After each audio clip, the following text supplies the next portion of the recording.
Chapter 908. Number 3, number 4, and number 12 are the three strongest ones. Number 1, number 6, and number 11 are the weakest ones. You can bet according to my judgment.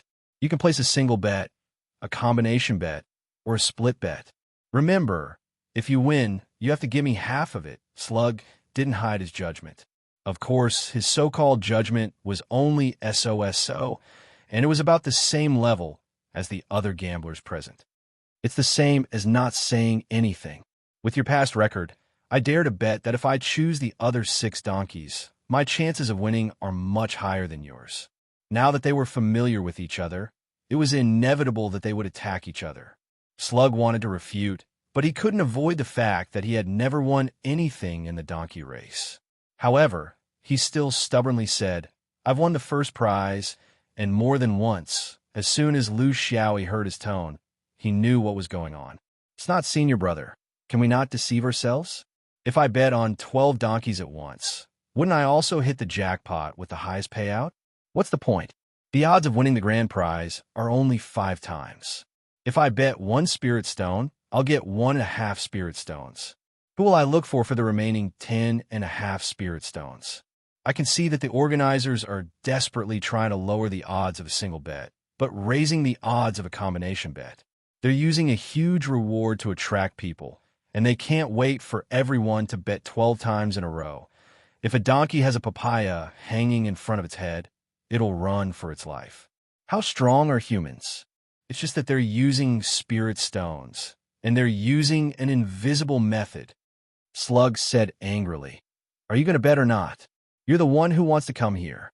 You're the one who doesn't know the rules. You're the one who's talking so much nonsense and pretending to know the rules of the world. If you don't want to be a donkey, then let's go back together." Lu Xiaoyi laughed. "Ha, it's okay to be a donkey once in a while and experience the joy of being a donkey, as long as you don't always be a donkey. Brother Slug, you go first. I'll see how you're going to bet." Slug was disdainful. After acting all high and mighty for so long, didn't he still have to look at him? The two of them arrived at the betting area and chose an empty spot. It was still early before the start of the game, and most of the gamblers were still anxiously calculating and debating. This place was very quiet. Only the most confident gamblers and rookies were impatient. Slug displayed his bets. According to his judgment of the donkey's strength, he placed 10 consecutive bets, all of which were 3 consecutive bets. First 3 bets, second 3 bets, first 1 bets, second 2 bets, and so on. This wasn't just a question of choosing a pair of donkeys. They also had to consider their ranking. There was a requirement to arrange a combination, which was quite difficult. Slug still had some experience. Veteran gamblers would usually choose 3 consecutive bets. The probability of winning was higher, and the odds were also guaranteed. They weren't like those rookies who went for 10 consecutive bets or 12 consecutive bets. The odds were very attractive. If you won once, you wouldn't have to worry about the upper realm. The problem was, would you win? Every bet was 10 top-grade spirit stones, so there were a total of 100 spirit stones. This was already considered a large sum among gamblers. Not every cultivator had the financial resources of a core disciple. For example, those foundation establishment cultivators used high-grade and middle-grade spirit stones to bet. There were even some who used low-grade spirit stones to bet. Don't think you can win in one go. Entertainment is entertainment. Small bets are fun, but large bets are harmful to the body. Slug had the attitude of an experienced gambler. Lu Xiaoyi thought for a moment. His personality was to pursue stability when he was small and craziness when he was large. He touched the storage ring on his hand. It had been 300 years since Jin Dan, and he basically didn't have any large external wealth. However, his expenses weren't large either.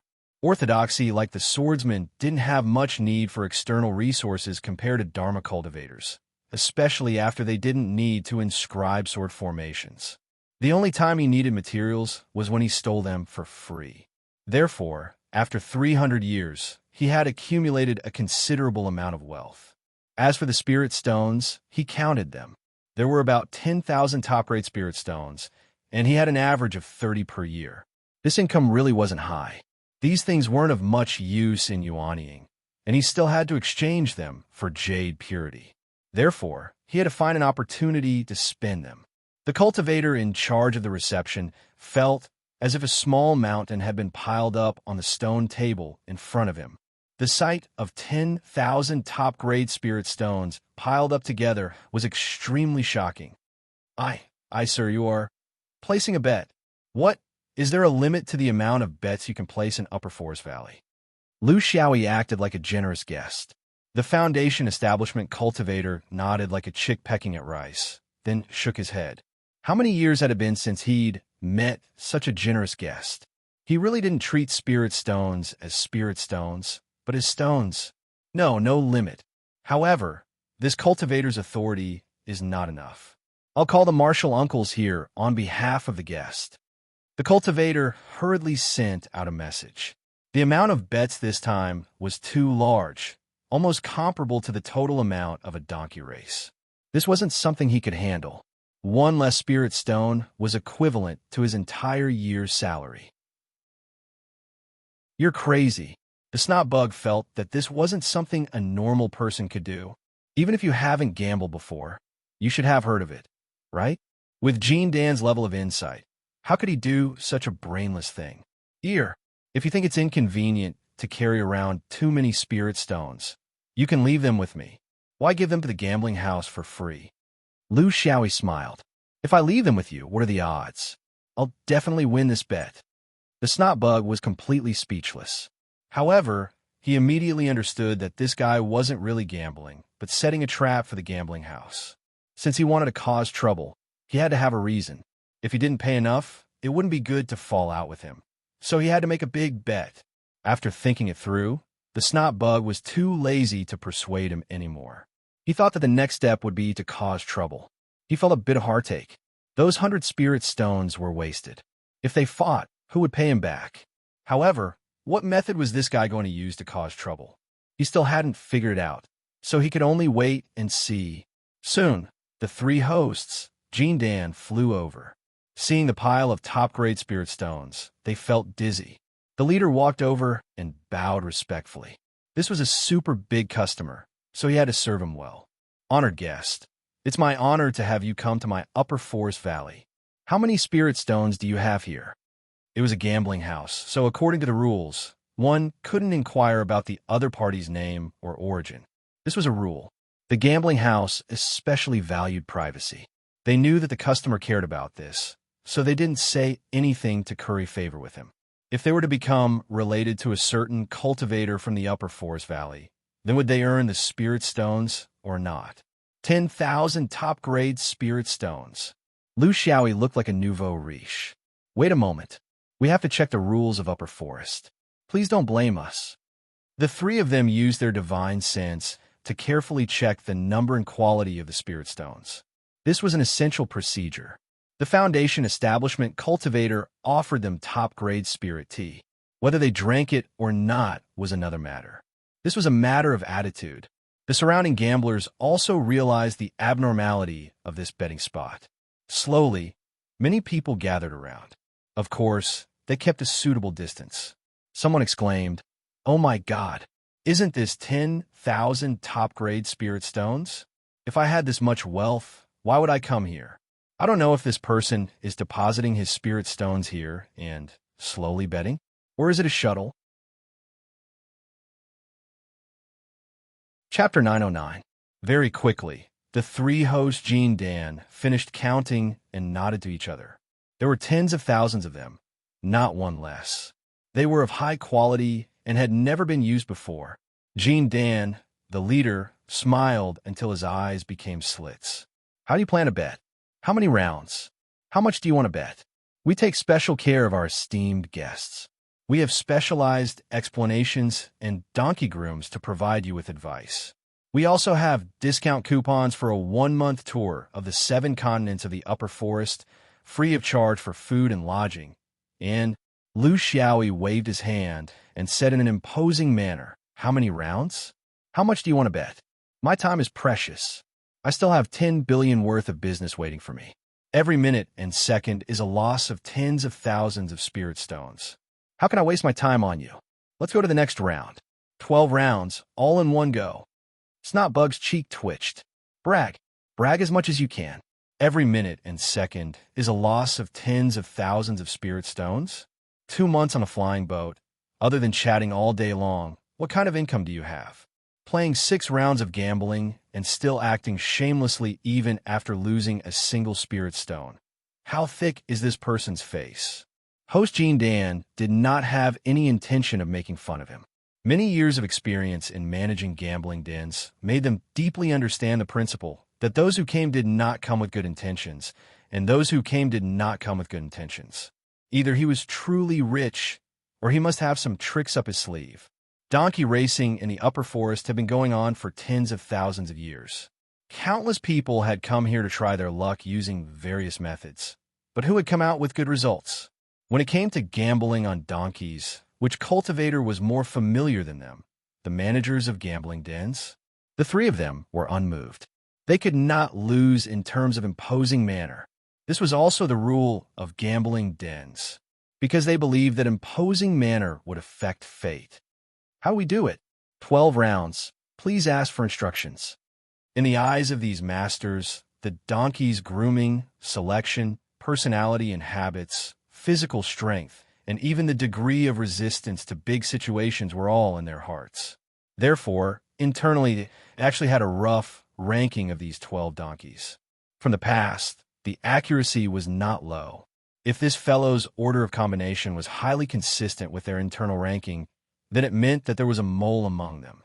Regarding this, they also had their own way of dealing with it. Lu Xiaoyi said casually, "It's simple.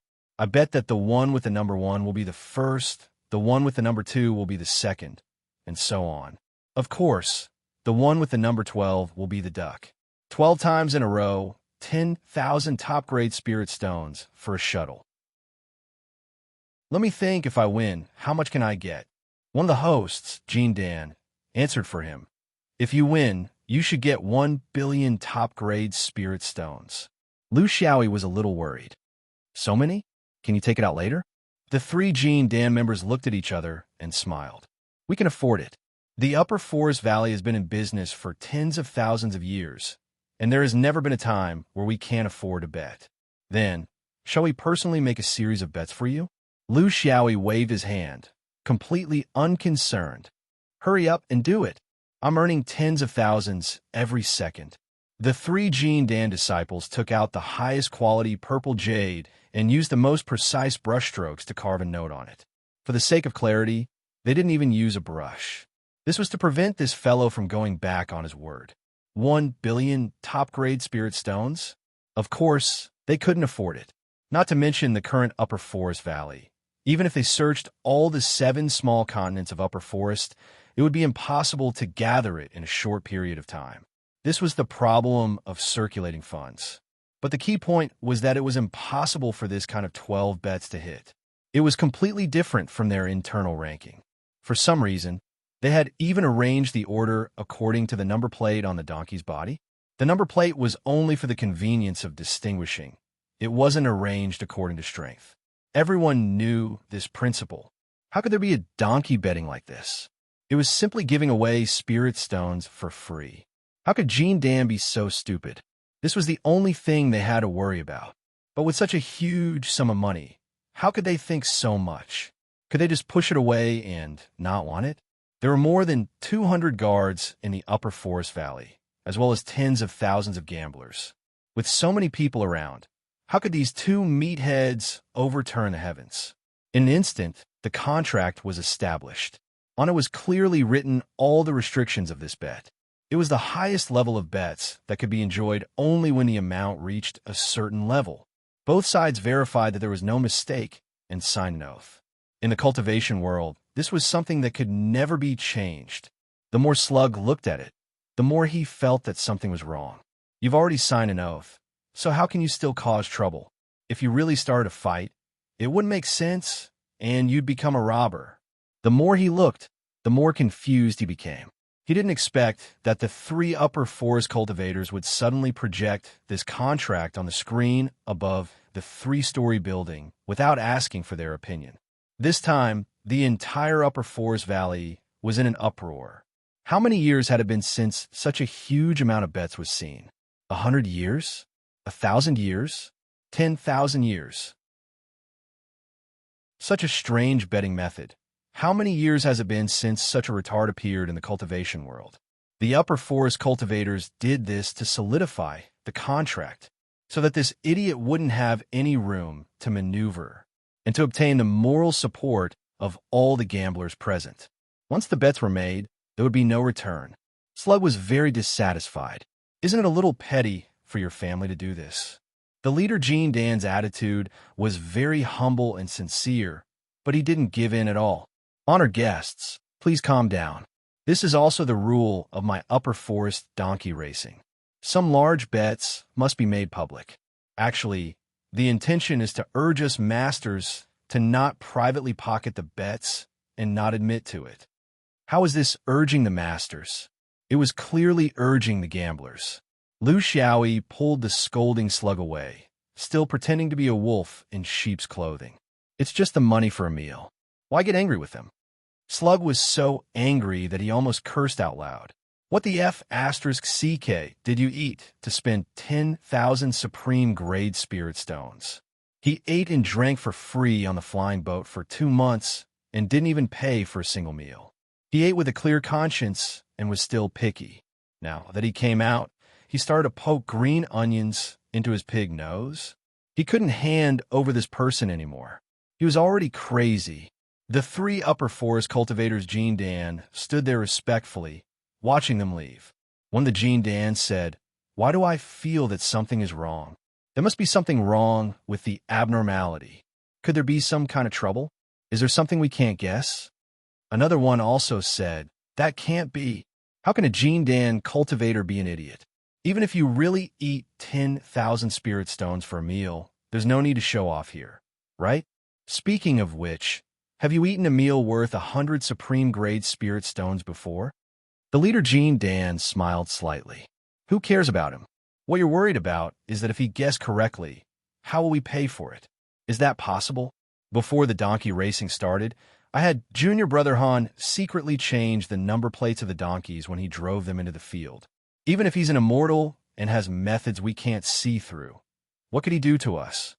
The 3 of them looked at each other and smiled. Gambling houses might not often cheat, but gambling houses would definitely have tricks up their sleeves. This was something that could never be changed. Just like these 10 donkeys, there were a few that were indistinguishable from each other in terms of appearance and character. Even these masters couldn't see through them at a glance if they didn't look carefully. When driving the donkeys onto the track, they used special methods and didn't even need to change the number plates. The number plates themselves could be changed automatically without anyone noticing.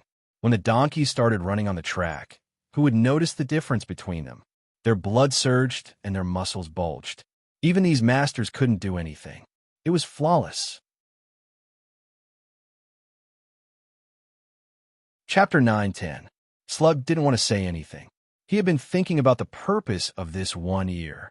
How could a person who could summon the wind and rain in the Taipu realm and turn the world upside down fail in such a simple task? He didn't seem to be crazy. At least, this guy didn't lend him any spirit stones when he asked. He was very stingy. For a cultivator of his level to be unable to see through this person, what kind of medicine was he selling in his gourd? He could guess that this guy wanted to make a move on the entire upper forest cultivator group. He could also guess that this guy was creating an open and above-board reason. However, this had nothing to do with him being a gambling donkey. If it turned into a bandit's act, it would be a failure. Because there was no moral reason, many forces who might be inclined to Taoism couldn't make a move. If they made a move, they would be the accomplice of a villain. Everyone was a decent person who wanted to save face, so they had to pay attention to a good reason. Unless this guy's bet was really right. Then, the upper forest Chilu continent definitely couldn't take out 1 billion top-grade spirit stones. Not to mention them, even a 9 great sects probably didn't have that many spirit stones. If they couldn't take it out, it would be written in black and white, and the contract would be set by the heavens. Would it be like this? For 10,000 years, no one had heard of someone who could cheat in the upper forest donkey race. And it was such an unscrupulous and undisguised behavior. Then, what role should he play in this? Seeing Slug turn around and leave, Lu Xiaoyi was very puzzled. "What are you doing?" Slug didn't even turn his head. "I'm going to the banker." There were 100 people, and there were all kinds of people. There was no lack of gamblers who were willing to gamble and profit from the fire. Their simple thinking was that since someone dared to bet 10,000 spirit stones on 12 consecutive bets, there must be a deep reason. They didn't need to figure out what the reason was. For gamblers, following the bet was the right thing to do. There was a very simple psychological hint here. Usually they wouldn't do this, but now they could comfort themselves. Since the other party could afford to lose 10,000 spirit stones, what was a few hundred spirit stones to them? In the beginning, there were only a few bold people who participated, but in the end, almost everyone followed the crowd and bought a sequence of 2 spirit stones for 12 consecutive bets, as if they weren't real gamblers if they didn't buy. The organizers of Shanglin immediately felt the pressure. Even if only a small part of the 10,000 people placed bets, there were still hundreds of thousands of people who placed bets. Now, almost all the gamblers have placed bets, and the bets added up to another 10,000 top-level spirit stones. The results were arranged according to the numbers. In other words, if this result really happened, the Upper Forest Gambling Hall would have to pay a compensation of 2 billion spirit stones. This huge sum of money was enough to make a few little Lus go bankrupt. It was terrible, but this was only in theory. Just in case, Donkey had to change his number. The atmosphere in the Upper Forest Donkey Racing Ground began to turn strange. The cultivators there could not wait to see the final result. As the biggest sucker there, Lu Xiaoyi became the target of public criticism. Thankfully, there were only a limited number of people who knew him. The few times he had been in the limelight were all in the heaven and earth chessboard, so there were no spectators. Time slowly passed as the crowd waited in anticipation. The second match of the day was about to begin. The first to light up were the 2 cables that circled the racetrack. After they were connected to the spiritual opportunity, they shone brightly and emitted a force field, causing the entire race track to form a large closed oval. Then, under everyone's gaze, 12 donkeys were led over. In the short time it took to go from the fence to the starting point, 4 of the donkeys' numbers had been changed. Because the time was too short and the organizers had deliberately sped up, everything was done secretly and smoothly. The 12 donkeys were fixed in a special box, waiting for the whistle to signal the start of the race. Very standard. There are talented people in Shanglin. Lu Xiaoyi sighed. Slug snorted. No matter how stupid they are, if you let them operate for 10,000 years, they will naturally have their own set of things. It's not surprising. In Lu Xiaoyi's eyes, a telescopic frame was fixed on the donkey's back. After the start of the race, a papaya will be placed on top of the telescopic frame. Because of the adjustment of the telescopic frame, the donkeys couldn't bite it no matter how long they stretched their necks. Therefore, they could only run with all their might and stretch their necks as much as they could. He keenly felt that the donkeys were different, not through their skin and muscles, but through the size of the faded clouds in their brains. It seemed different from before and didn't match their numbers. Although he didn't know much about donkey racing, he understood people's hearts. He immediately knew that the organizers were secretly doing something. He smiled contemptuously. How stupid would he be to do something to the donkey's faded clouds? He was just experimenting with one of the donkeys. When it came to cheating, he was very talented. He knew that if he started right from the start, it would be easy for others to see through him. There were a total of 10 laps. If the first lap wasn't over and the 12 donkeys ran out 1, 2, 3, 4, 5, 6, 7, 12, wouldn't it be obvious that they were cheating? Therefore, he definitely couldn't start too early. His judgment was to start when they were more than halfway through the race. First, he would make rough adjustments, pushing the smaller ones to the front and dragging the bigger ones behind. In the last lap, or even half a lap, he would make fine adjustments and run out 1, 2, 3, 4, 5, 6, 7. Anyway, his current Sparrow Palace's ability to adjust their faded clouds was far enough. especially for these donkeys that had no resistance at all. Following the sound of a bell, under the control of the cultivators, a papaya was placed on top of each donkey's telescopic frame. It was tightly held by the hooks at the top. Open the gate and let the donkeys out. A huge clamor arose. The 12 donkeys were like arrows released from a bow.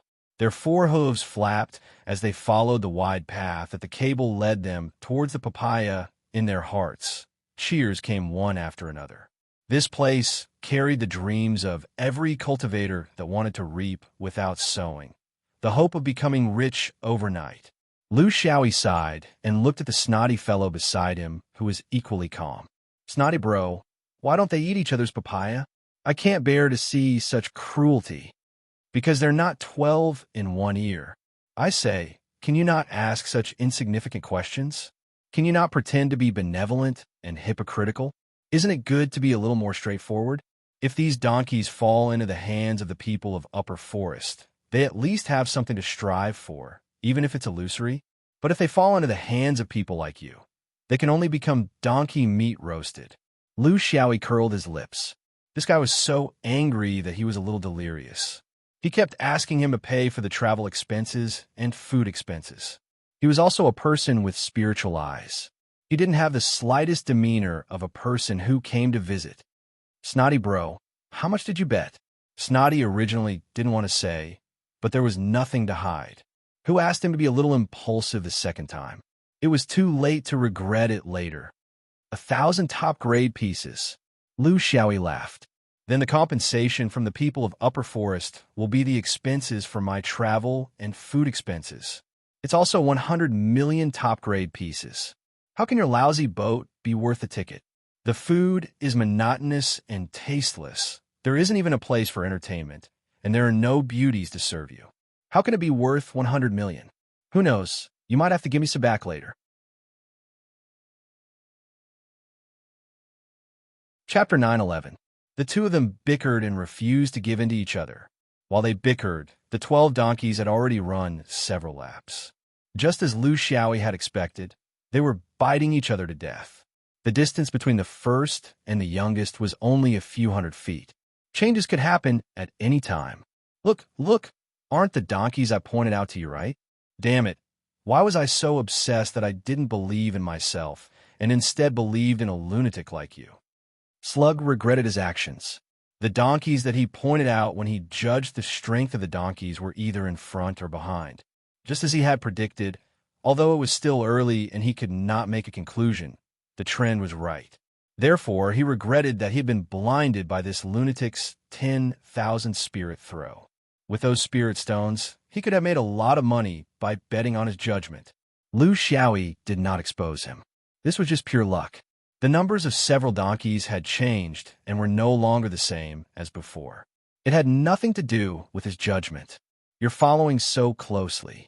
Could it be that you can't widen the gap in the end? Snot said hatefully, of course you can't. This is the reason why people in Upper Forest must choose donkeys with similar strength to participate in the competition. Otherwise, what's the fun if the seats are decided early? It must be exciting to have a winner at the end. Only then will people be willing to take out their spirit stones to bet. Only then will they think that their judgment is actually not bad and that they are just a little bit lacking in luck. Lu Xiaoyi replied with an "oh," but his expression began to become serious. Brother Snot, there's not much time left. Soon, it will be time for the battle. It's not that I don't trust you. These Jindan are not a challenge to us at all. The point is, it's not suitable for the Qingwei immortal sect to show their help now. It's better for you to help us in the dark than to stand out directly. This is a dispute between the 3,000 side sections. It's not suitable for us to join in. You know what I mean? Snot was stunned. He thought that he would have to wait until the result of the competition was out.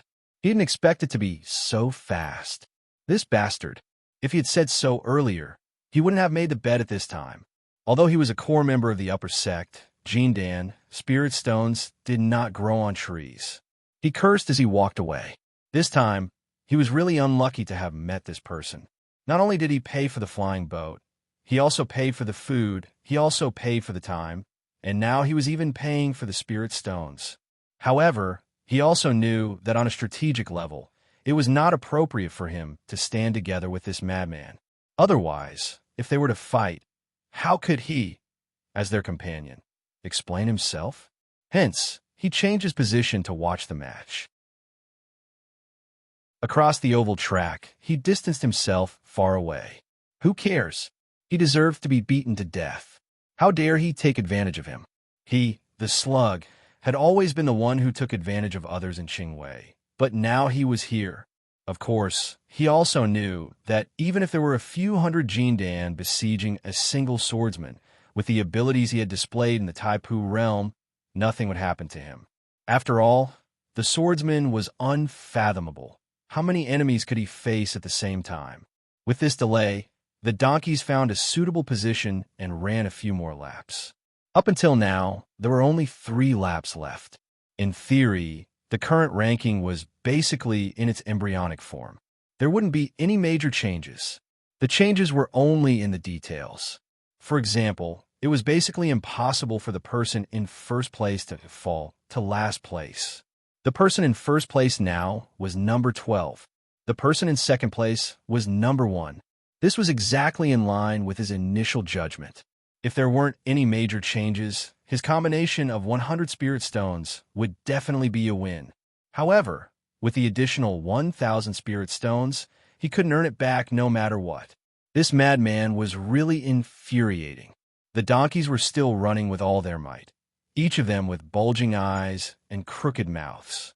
The shouts of the surrounding cultivators began to grow louder. Everyone was talking about the donkey they had bet on, as if the donkey could hear their voices and turn them into motivation. However, the slug's attention wasn't on the donkeys. He had extended his divine sense extremely far away, into the thick sea of clouds.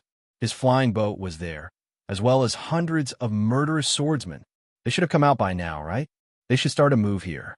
By the time the competition ends, the ship will have sailed and the situation will have been decided.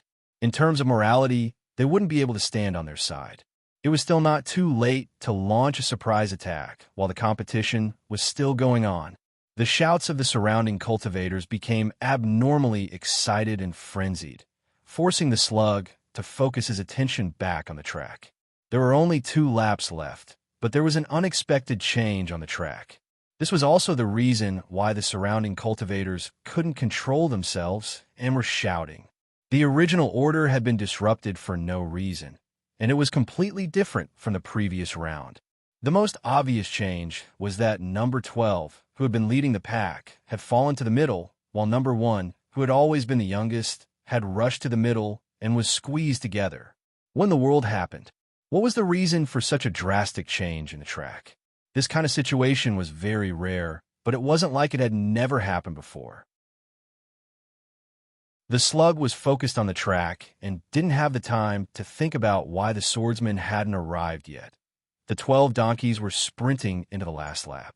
What made everyone dumbfounded was that number 1 was running faster and faster, gradually overtaking the other donkeys, one after another. Looking at its momentum, it seemed that it wouldn't stop until it got first place. On the other hand, number 12, who was originally outstanding, was falling behind and was gradually being overtaken by the donkeys behind him. If one were to describe the whole group of donkeys, the slug suddenly realized that those with numbers in front were running in front, and those with numbers behind were lagging behind. Even if there was a disorder, this disorder was constantly being corrected. It was too unbelievable. This lunatic, how did he do it? Could it be the reincarnation of the Donkey King? A divine donkey descending to the mortal world? Oh my God, I might also earn 100 million spirit stones. Things had already reached this point, and he didn't need to wait for the results anymore. Things were obvious. When they hit the line, it would definitely be 1, 2, 3, 4, 5, 6, 7. There was no mistake. In other words, the Upper Forest Valley competition would owe the lunatic 1 billion top-grade spirit stones. At the same time, he would owe the daring gamblers 1 billion top-grade spirit stones. That included his 100 million. In other words, the lunatic had already stood firmly on the moral side. Next was to repay the debt, and if he didn't, he would use a knife. Perfect. After getting a windfall, he still wanted to kill people, and he was still reasonable. Things in this world were so inconceivable. The slug laughed out loud and joined the ranks of the cheers. 1, 2, 3, 4, 5, go up the mountain to kill the tiger. 6, 7, 8, 9, 9, let's celebrate. In the deafening cheers of the tens of thousands of cultivators, the donkeys obediently lined up in a neat row. Number 1 was at the front, number 12 was at the bottom, and they started to hit the line in succession. Among the cheers, hundreds of upper forest cultivators were pale. The leader was dazed. In an instant, he made the upper forest 7 continents bankrupt. How is this possible? How is this possible? It shouldn't be. The heavens don't have eyes.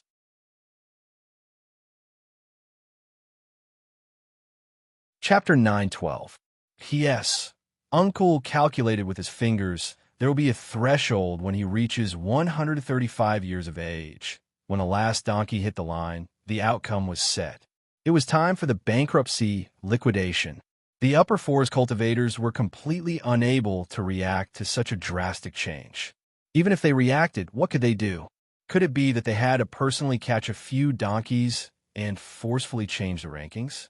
Under the watchful eyes of the crowd, they could not do anything. Just as their faces were pale and they were unable to keep track of time, a flashy voice resounded through the entire venue. The Upper Forest Racetrack, reputation above all. 10,000 years of legacy, unparalleled in the world. I am personally willing to receive the compensation after the winners of the bets. Let everyone come first. Shadow Sword Palace, fair and generous. Benefiting the masses, who else but me? The tens of thousands of gamblers let out a resounding cheer. This was a very important sentence. Everyone knew that not to mention 1 billion supreme-grade spirit stones, even 100 million upper forest cultivators could not afford it now. Hence, if that rich guest were to pay first, how long would these small bets have to wait? After a few days, when the commotion died down, it was very possible that they would renege on their debts. This person's declaration immediately won the respect of all the cultivators present. They looked at him in a new light. His Tao was gathered in one body, and no one could take it away. The snot bug in the crowd sighed. This lunatic was truly sinister and ruthless to the extreme. Just like how the heaven and earth reversal in the Tai Pu realm prevented the monks from escaping. If these upper forest cultivators did not run now, none of them would be able to escape. This person could not be an enemy. If they were to suffer a little loss, then so be it. They could just treat it as doing good deeds to buy safety. The key was that the traps came one after another. Calling out the Shadow Sword Palace was not a slip of the tongue, but a deliberate provocation when the other party was distracted. If the upper forest cultivators were calm enough, they should not care about their reputation and directly run back to the 7 small continents, relying on the Yuaniing spiritual masters on the continents to defend. They did not care about the upper forest racetrack. They would just be cowards and shameless cowards. After a few decades, when the commotion died down, they would return to their old business. If they were not calm, not to mention the tens of thousands of cultivators here, 1 or 2,000 Jean Dan swordsman group that was rushing here, which upper forest cultivator could resist? Too ruthless, not leaving any leeway for others. The leader of the upper forest group was relatively calm. When he heard the newcomer say that he was a shaking Shadow Realm cultivator, he immediately understood that this was a trap. He wanted to restrain everyone from acting rashly, but he was hesitant. If 200 or 300 people were to act so timidly in front of a single swordsman, what would they say in the future? That moment of hesitation had resulted in a huge mistake. Jean Dan couldn't hold it in any longer. With such a huge loss, even if they sold themselves, they wouldn't be able to make up for it. It was obvious that this shaking shadow swordsman was the culprit. Since he had already killed 2 of them last time, what reason did he have to let this one go? A few of the most hot-tempered Jean Dan surrounded him and cast their spells. No matter how this matter would be settled in the future, the most important thing right now was to vent the anger in their hearts. Murder! Murder! If you agree to a bet, you must accept your loss. You upper forest people don't have any professional ethics. Are you trying to cheat us of our spirit stones? Amidst Lu Xiaoyi's wails and howls, the upper forest Jindan fell one after another. It was an extremely bloody scene. This agitated even more upper forest Jindan to surround him. The situation became very chaotic. To the tens of thousands of gamblers, the Foundation establishment cultivators, other than hiding in a corner, they had no other choice. They didn't even dare to go to the betting booth to claim their prize, because everything was still unclear. Although their hearts were on the side of the shaking shadow swordsman. That was only their hearts. To the 1 or 2,000 Jindan, their gains were already considerable due to the amount of money they had bet. There was no reason for them to give up. But for the same reason, it was also unrealistic for them to fight to the death with the upper forest cultivators without even seeing the shadow of their spirit stones. The upper forest people had already been beaten to death and had fled. Who could they look for to collect their spirit stones? Thus, no one was willing to step forward to help the swordsman. This was actually the darkness of human nature. To most people, the upper forest people definitely wouldn't be able to take out 2 billion supreme-grade spirit stones. But what if they killed the swordsman and only had to bear a debt of 1 billion? Even if they were to give a discount and pay less, it would still be acceptable. After all, the final ranking of the donkeys had too much of a conspiracy. Humans were all selfish. They only cared about their own benefits. How could they get it? How could they get it without any risk? But no one considered who had given them the credit for the success of the 12 consecutive bets. From their point of view, they should help to the end. To be able to take out so many spirit stones to bet on the donkeys, it probably didn't matter if they lost anything, right? Lu Xiaoyi had never counted on them. What he was doing was to incite a chaotic battle with the upper forest Jindan. Thus, even if it was a one-on-one battle, he didn't fly far. He just circled around in the air and killed a few to increase the hatred, causing the upper forest cultivators to be unable to stop. More than 200 Jindan surrounded one, and a few were killed. Could they stop? Of course not. The more they surrounded, the more there were. They didn't have any face to talk about. They came from different backgrounds and worked hard for the gambling house. Who would talk about the rules? A spectacle appeared in the upper forest valley. A swordsman was charging left and right. He was surrounded by hundreds of cultivators. Further away, there were hundreds of cultivators who were ready to join in the battle at any time.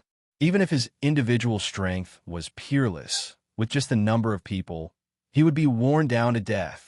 This was the thought of the upper forest cultivators. It was also the thought of all the spectators.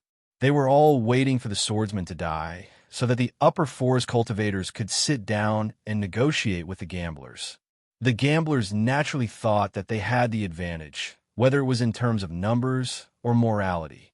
Even if they didn't fight, they could just pat their butts and leave. This was an unbearable pain for the upper forest competition. Only a bystander could see more clearly. Now that the situation had developed to this point, Slug was very clear that not many of these Xianglin thugs would be able to escape from this place. Lu Xiaoyi hadn't used his full strength.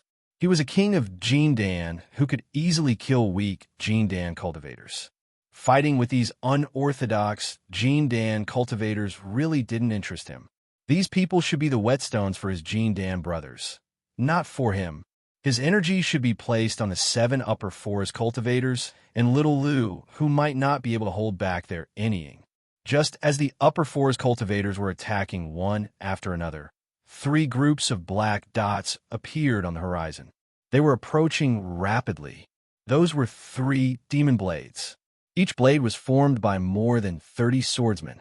When they appeared, the upper forest cultivators, including those who were watching the show, understood that things weren't as simple as they had imagined. The demon blades were sharp. They had finally been summoned by their boss and found a chance to vent their decades of energy. Regardless of whether they were hunting or watching from the sidelines, they were all mercilessly cut down by the demon blades. Dozens of people charging against hundreds of people. The difference in momentum was like the difference between heaven and earth. The individual swordsman was already slightly better than the other swordsman cultivators. Under Lu Xiaoyi's guidance, the Shadow Sword Palace had refined their swordsmanship for dozens of years. Many of the swordsmen's strength had increased by several folds. Strength, courage, experience, momentum, and the willpower that had been trained in the heaven and earth chessboard and the large sections. When all these factors were added together, there was actually no suspense at all. It was a massacre.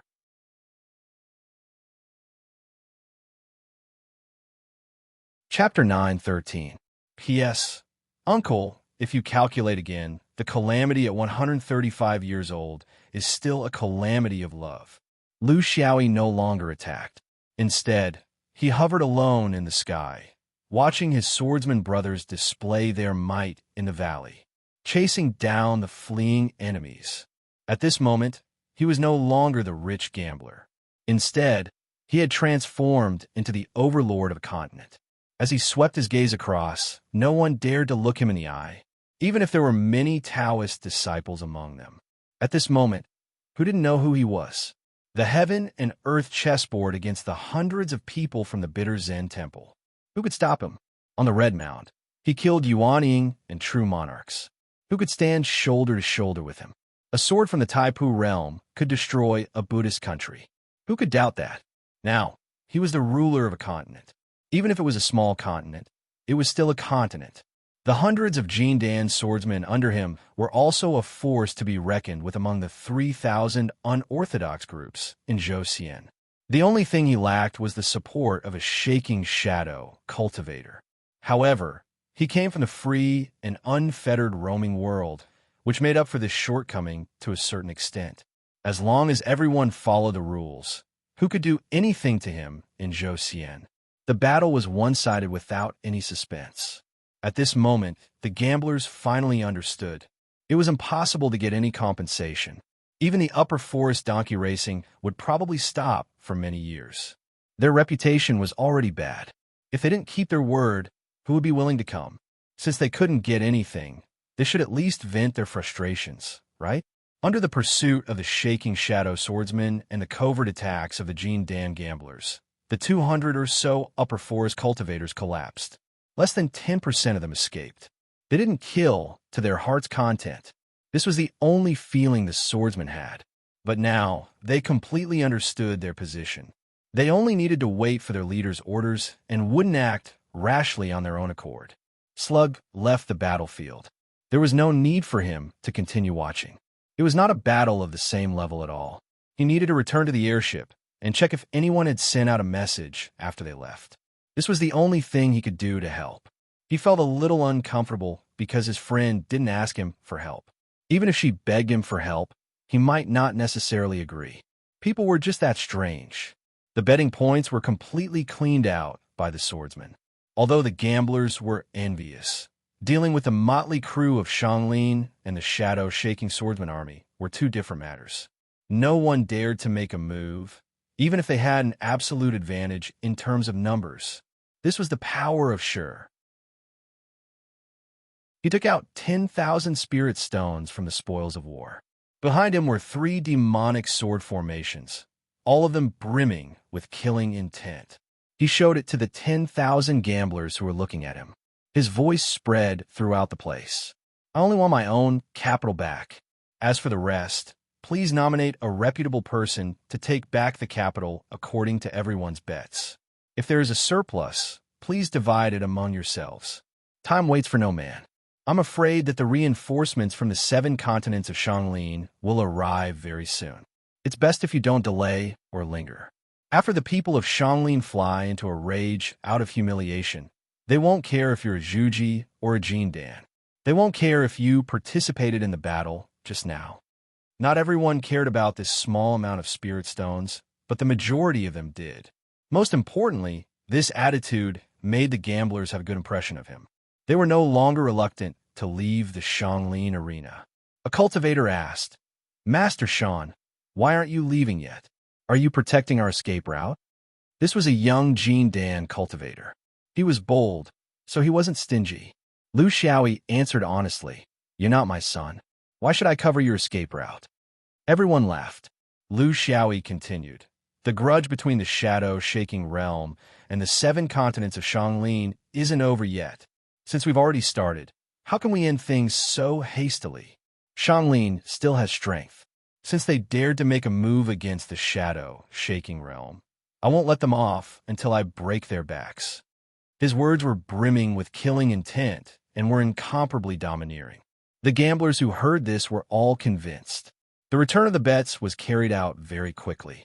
The Jin Dan cultivators among the gamblers took the initiative to return the foundation-building cultivators' bets. Often, they would even get a little more.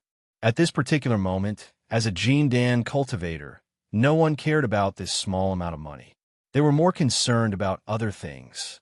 The sky became spacious. The foundation-building cultivators all fled. They couldn't stay any longer. Spells had no eyes, and battles were cruel. If they were hit, it would be too unjust. They could only leave and bring the legend of Xianglin Valley to the entire Zhou Xian upper realm. 100 swordsmen left the gambling den. Most of the Jin Dan cultivators also left, but there were still a few hundred who weren't afraid of trouble. This was also the nature of gamblers. The composition of the gamblers was complicated. There were those who simply liked to watch the fun. Some were hot-blooded and impulsive, and wanted to help the swordsmen in the gang fight. There were also those who didn't get along with Xianglin and wanted to take the opportunity to take revenge. There were also those from the 9 great sects who weren't afraid of trouble. Generally speaking, the relationship between the gamblers and the gambling den was sharp. However, it was unheard of for them to develop feelings for each other after a few visits. It could only be that the more they visited, the more they lost, and the more depressed they felt. In the eyes of many, even if the remaining Xianglin Jin Dan cultivators all came, they would not be able to withstand the full force of the swordsman's army. What risk could they take? They would only be able to beat them when they were down. Lu Xiaoyi no longer cared about them. He was already benevolent enough to take care of his own matters. He didn't have the energy to be their nanny. He took care of them and returned their bets because he didn't want to become the public enemy of the entire realm. At the same time, he could also help him build a reputation and occupy the moral high ground. They couldn't leave for now. It wasn't easy to get the opportunity to weaken Xianglin Shilu to the greatest extent. How could he allow them to make a comeback? After the swordsman left, could he reopen the Xianglin arena? Or could he passively wait for Xianglin Shilu's possible attack? It would be best to eliminate them all at once. This goal could only be achieved by eliminating at least 50% of the Jin Dan cultivators. In his estimation, at the very least, the Xianglin cultivators would counterattack once. Only then would he decide whether to stay or leave based on the situation. Some of the gamblers were bored and began to study the donkeys. Naturally, they quickly discovered the secret of the number plates on the donkeys, which led to another round of angry curses. Slug quietly returned. He didn't approach, but stood at a distance to communicate with his divine sense. "I've checked the flying boat. There were 2 people who spread the news. They are..." Lu Xiaoyi remained calm. "Brother Slug, thank you very much. I'll treat you to wine and beans another day. However, you better take the boat and leave now. Your flying boat is too eye-catching. I'm afraid it won't escape the attention of others." Slug was unable to restrain his anger. "Ear, you have the nerve to say that. Wine? Beans? Is this what you call a meal that costs 10,000 spirit stones? Do you think I'm a beggar?" Lu Xiaoyi complained that he was poor. Master Lu's family doesn't have any extra food. There are hundreds of mouths at home, unlike you who can eat your fill and bury your family in a coffin. Slug was so angry that he turned to leave. However, after taking a few steps, he remembered something. "One Ear, where's my share of your granny's bets? Thousands of top-grade spirit stones were stolen by you just like that." Lu Xiaoyi sighed. "I always thought that this amount of spirit stones was nothing to upper sect disciples like you. What is it? You didn't even pick it up when it fell to the ground."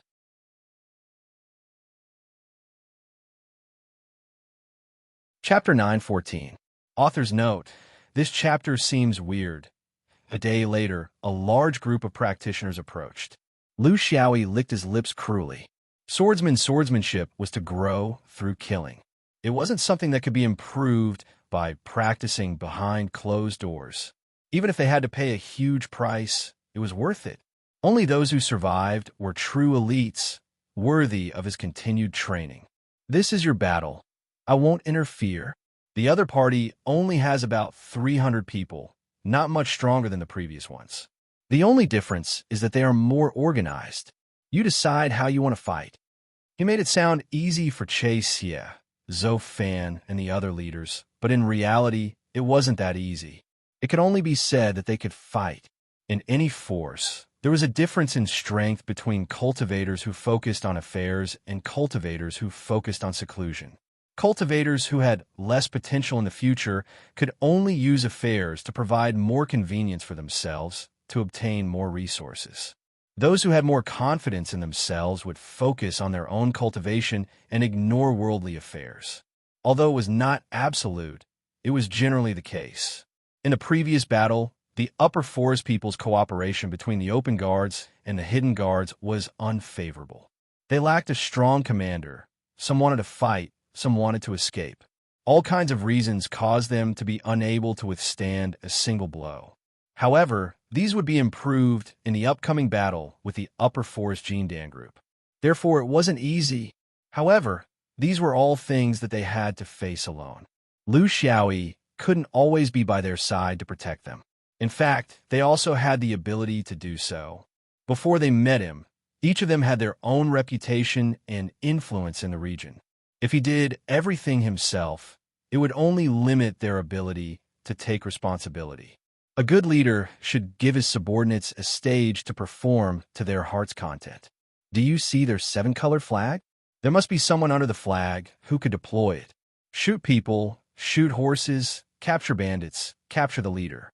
Being able to capture the flag in the midst of thousands of soldiers is also a good way to attack the enemy's morale. The swordsmen were eager to play such an important role in the battle. However, Lu Xiaoyi didn't give them the chance to volunteer and directly called them out. Feisha, you will lead He Jio and Broken Bones. The three of you don't have to hide in the demon sword formation. Look for an opportunity to capture the flag and kill the enemy. Do you dare to do it? Feisha nodded without hesitation. I will not let you down. Lu Xiaoyi coldly looked at the crowd. The demonic sword formation is not omnipotent. It was impossible for there to be an omnipotent array in this world. The advantage of a swordsman lies in his ability to adapt to the situation. The sharpness of a sword formation, the smoothness of a sword, the ability to split up and attack in unison, and the ability to grasp opportunities. We have discussed this countless times over the past few decades. Whether it is an armchair strategist or a comprehensive study of the subject, it is on the shoulders of the leaders like you. From the beginning of the battle until the end, I will not overstep my authority and give orders. This is a battle that belongs to you.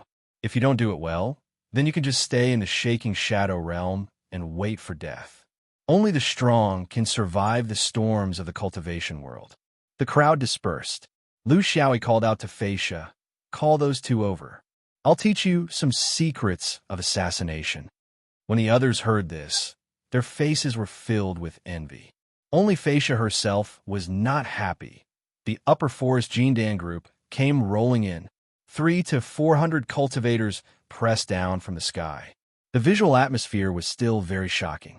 Under the 7-colored flag, a cultivator raised his voice and said, Upper Forest donkey racing has a long history. In the past 10,000 years, there has never been a case of refusing to compensate customers. However, this does not include cheating.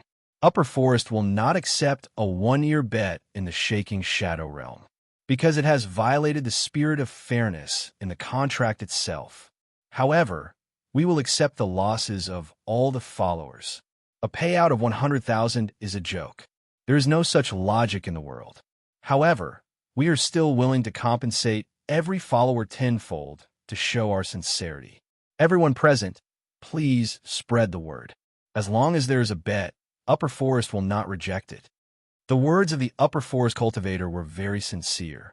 Even though he had suffered such great losses, his reputation was ruined, his people were wiped out, and the other party was obviously using this as a pretext to make a fuss, he was still able to tolerate it. This meant that he really did not want to give up the upper forest donkey racing business. As long as the donkey started running, money would roll in. This was the reason why Lu Xiaoyi drove away most of the gamblers. The cards were clear. As long as one had a brain, they would know the purpose of the Shaking Shadow Swordsman Group's attack. In terms of law, there was no right or wrong. Therefore, driving away those who were not mentally strong. As for the remaining hundreds of people, there was no way to completely control them. In the end, they still had to return to the most familiar rhythm of the cultivation world, which was to compete with their fists. This was the essence of the disputes in the cultivation world. What made him happy was that Che Xie and the others did not bicker. Instead, they drove the three-demon swords formation and charged forward. That's right. If you can fight, then don't fight.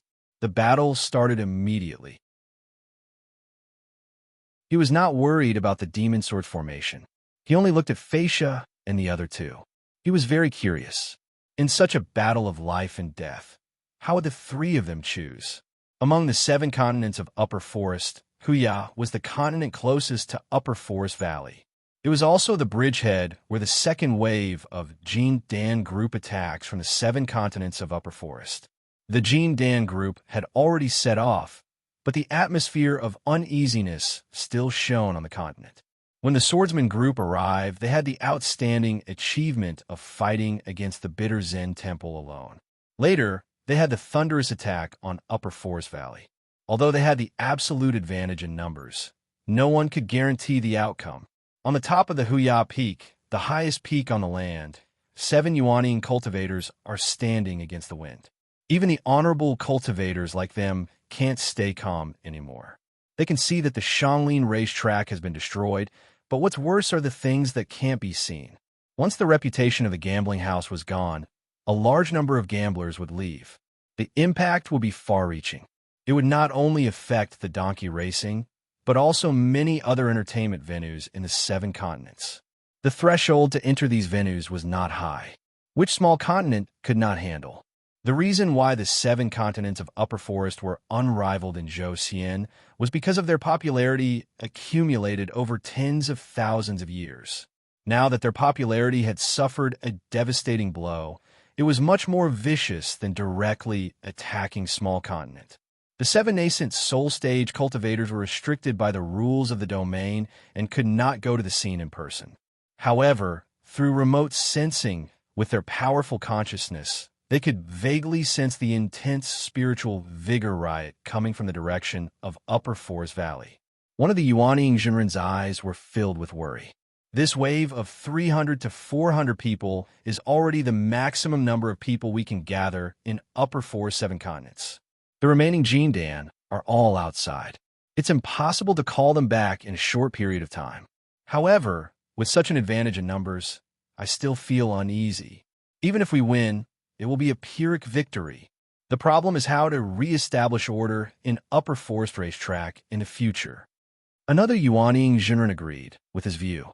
Of the 300 or so Jindan, there are some who can fight.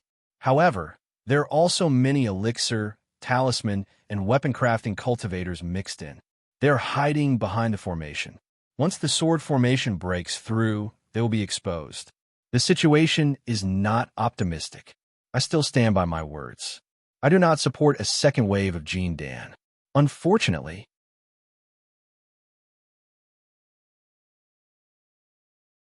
Chapter 9:15. What's the point of saying that? If we don't send out a second wave, are we just going to tolerate it? If that's the case, Upper Forest Foundation will be destroyed. How are we going to raise so many disciples and cultivate? If we go out and get laughed at, we won't even dare to report our origins? So what if we do? We don't have to report our origins because there's no one else. How many Jindan are there in the 7 continents of Upper Forest? Less than 1,000. We lost 200 before. If we lose another 600, we'll have an 80% chance of destroying all Jindan. Can our reputation be restored? No. Who knows how long it will take for a person to recover? Tell me, is this a dead end? This debate had been going on for a while. In fact, the debate had started ever since the swordsman's attack. Because of their attitude towards the sword vein, The seven continents had never reached a consensus. One side believed that gambling was a business, and there was no need to get involved in the disputes between the cultivation world's powers. Regardless of victory or defeat, the losses would outweigh the gains. Short-term benefits could never be compared to long-term benefits. A businessman should stand on the side of a businessman. Since there were customers everywhere, wealth would naturally flow in. This side was the majority, and Four Little Lou's thought so as well. The other side believed that since a major power had made an offer, they shouldn't reject it. Furthermore, it was precisely because of their good relationship with the major power behind them that Upper Forest Valley had been able to progress smoothly until now. Since they had made a request, they shouldn't reject it. Actually, the ones who made the decision weren't them, but the higher-level perfected monarchs. There were dozens of Yuanying in the seven continents of Upper Forest, but the ones who made the decisions were the only two perfected monarchs. They were also the ones who had connections with the major powers. Perfected monarchs also needed to take sides. At the very least, they needed to have someone to rely on. Otherwise, if they went out into the universe and there was no one to protect them, it would be normal for them to die. Different positions led to different perspectives. Perfected monarchs had their own views, Yuanying had their own attitudes, and Jindan had their own considerations. The Four Little Lou's who opposed attacking the Sword Vein were actually the Four Little Lou's who didn't have perfected monarchs. But among the three supporters, two of them had perfected monarchs. If you really look at the cultivation world, it is actually very simple.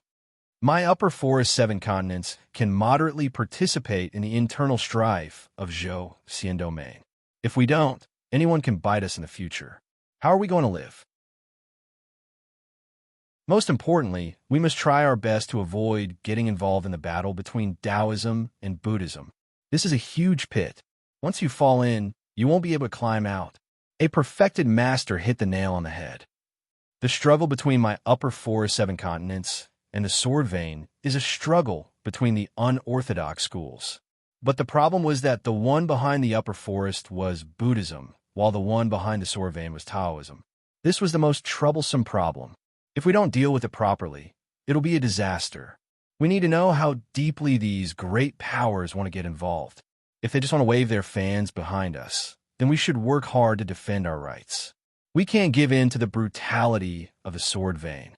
If in the end, they will come up to us naked, then we will withdraw and not help anyone. At this point, everyone was on the same boat after all, so they gradually reached a consensus. The best-case scenario.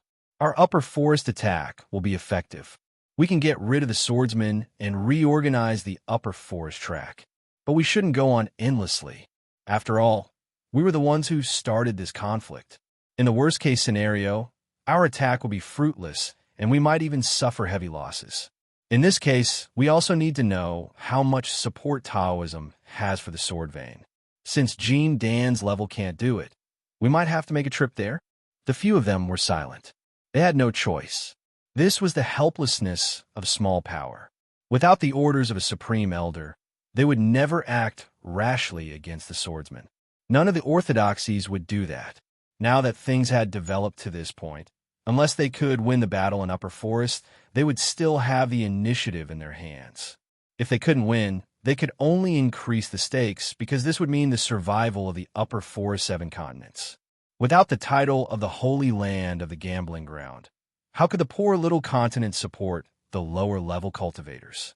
Without the foundation of the lower level, the seven continents could only gradually decline. This was the last thing they wanted to see. At first, they thought that they were just expressing their attitude to the people behind them.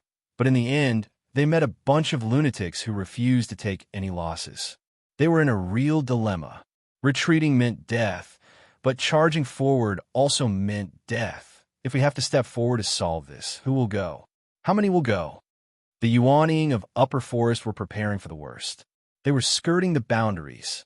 They saw Upper Forest Valley as a part of the Upper Forest seven continents because this was a space surrounded by the seven continents, and there was no sea of clouds. Therefore, invading Upper Forest Valley was tantamount to invading the seven continents. The Yuanying spiritual master had the right to defend them. Zhou Xian didn't have a unified way of thinking about land planning. In principle, each land referred to the land itself and the atmosphere on the land. Upper Forest Valley was a special existence. It was indeed outside the atmosphere of the seven continents, but it was also not within the sea of clouds. It depended on how you looked at it, who looked at it, and which angle you looked at it from. We can't all go. This kind of behavior is already at the edge of the rules. We can't just send one. The leader of the Shadow Sword Vein, the One Ear, has already killed the Yuanying spiritual master before. That's why I think only 3 will go. Huya, Lin Quan, Guishi. Huya and Lin Quan were the 2 little continents with monarchs. Guishi was in favor of attacking the Sword Vein. Therefore, the core logic of the suggestion was that whoever Shat should clean up the mess. Spiritual Master, Huya was a little disdainful. He felt cold because of the cowardice of his companions from the upper forest 7 continents. However, with the enemy before them, he couldn't go overboard. Otherwise, the upper forest 7 continents would be completely hopeless. At the end of the day, the Sword Vein was too unreasonable and too arrogant. The upper forest guards had indeed killed 2 swordsmen. Why didn't they just return the favor? Why didn't they pursue the responsibility of the scene manager? Even if they killed 8 or 10 people, there would still be room for negotiation. But now, they directly destroyed the arena and killed hundreds of people. They didn't even give them a chance to negotiate. They wanted to beat Upper Forest 7 continents to death. Just based on this point, he would definitely make a trip there himself. He wanted to see if this ability to kill people of a higher realm was real. 3 Yuanying spiritual masters were enough. He also needed to remind the other spiritual masters of the little continents to completely extinguish their thoughts of keeping the peace. There's nothing to worry about. What I want to tell you is that I, Huya, and Lin Quan, the true monarch, are nearby. Furthermore, they've invited a few friends. The Sword Vein's harm is limited. It can't escape the circle. The meaning behind his words was clear. Since Upper Forest Valley was tacitly acknowledged as part of the 7 continents, then the Great Cultivators had the right to make a move. The scope of this Great Cultivator was not only limited to Yuanying spiritual masters, but also true monarchs. One of the spiritual masters sighed. Is this going to get bigger and bigger? How are we going to resolve this?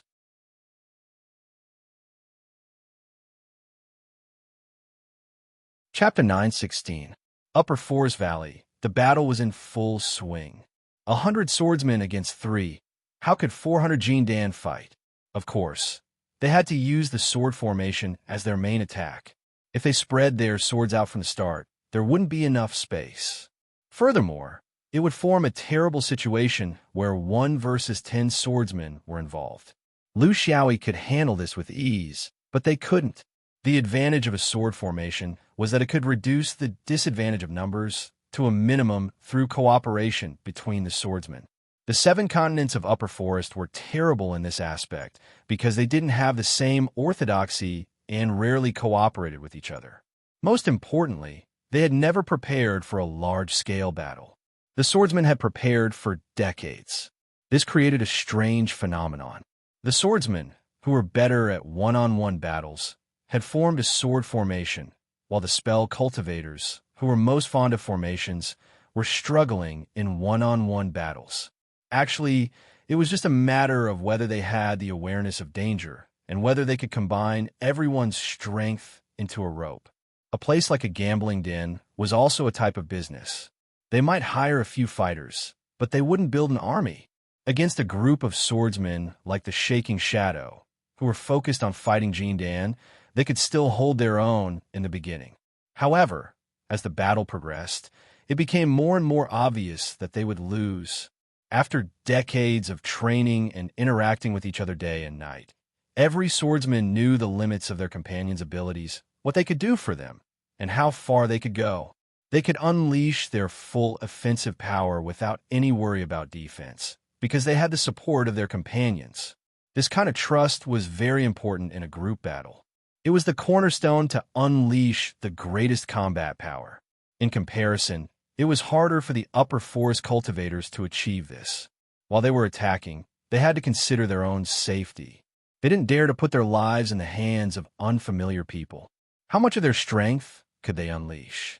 One sword cultivator might only be able to deal with 2 upper forest armor cultivators. However, 10 sword cultivators together could deal with 30 to 50 dharma cultivators. When 100 sword cultivators acted in unison, their commands were as powerful as a mountain. For an opponent of the upper forest cultivators level, it would take at least 700 to 800 sword cultivators to deal with. What's worse is that when the sword cultivator's demon blade sword array pierced through the thick wall of the upper forest people, the non-combat cultivators who stayed behind the array, those who were not good at fighting and were only here to make up the numbers, had no chance to fight back at all. Chaos ensued. Swordsmen were very sharp. They were originally an orthodoxy built on the basis of combat and slaughter. They weren't rookies before they joined the Shaking Shadow sword formation. They were experienced, and after the Shaking Shadow's strength was even more outstanding. The swordsman's sword formation's sword formation. There were even some who added insult to injury. Among the hundreds of spectating gamblers, there were some who couldn't help but make a move. There were many reasons for them to do so. If they were alone against the upper forest cultivators' Jean Dan's group, they wouldn't make a move. However, if there was a main force to contend against, they would only need to kill some of the weaker cultivators. When the situation was set, the human nature of looting a burning house took over. There wasn't much danger anyway. They were just going with the flow and sprinkling salt in the wounds of the upper forest cultivators, hastening their process of defeat. At this point, things were getting out of hand. At this moment, the leader of the upper forest cultivators, who was in charge of the overall situation, was killed. The one who did it was Facia's team of 3. The timing was very good. They avoided the possible danger of making a move too early, and, at the same time, they didn't achieve nothing after the battle had ended. Lu Xiaoyi narrowed his eyes. The team's mission was indeed completed, but they could have completed it much earlier. These 3 people were really making things difficult for him. He didn't want to put these 3 people in the sword formation, because the sword formation was a whole that required a high degree of coordination. The collapse of one link could have an impact on the whole chain, causing immeasurable consequences. It was the swordsman's destiny to face life and death calmly. However, their lives shouldn't be wasted on a link that could have been avoided. To test their loyalty, it shouldn't be at the cost of other swordsmen's lives. He still hadn't figured out how to deal with the 3 of them.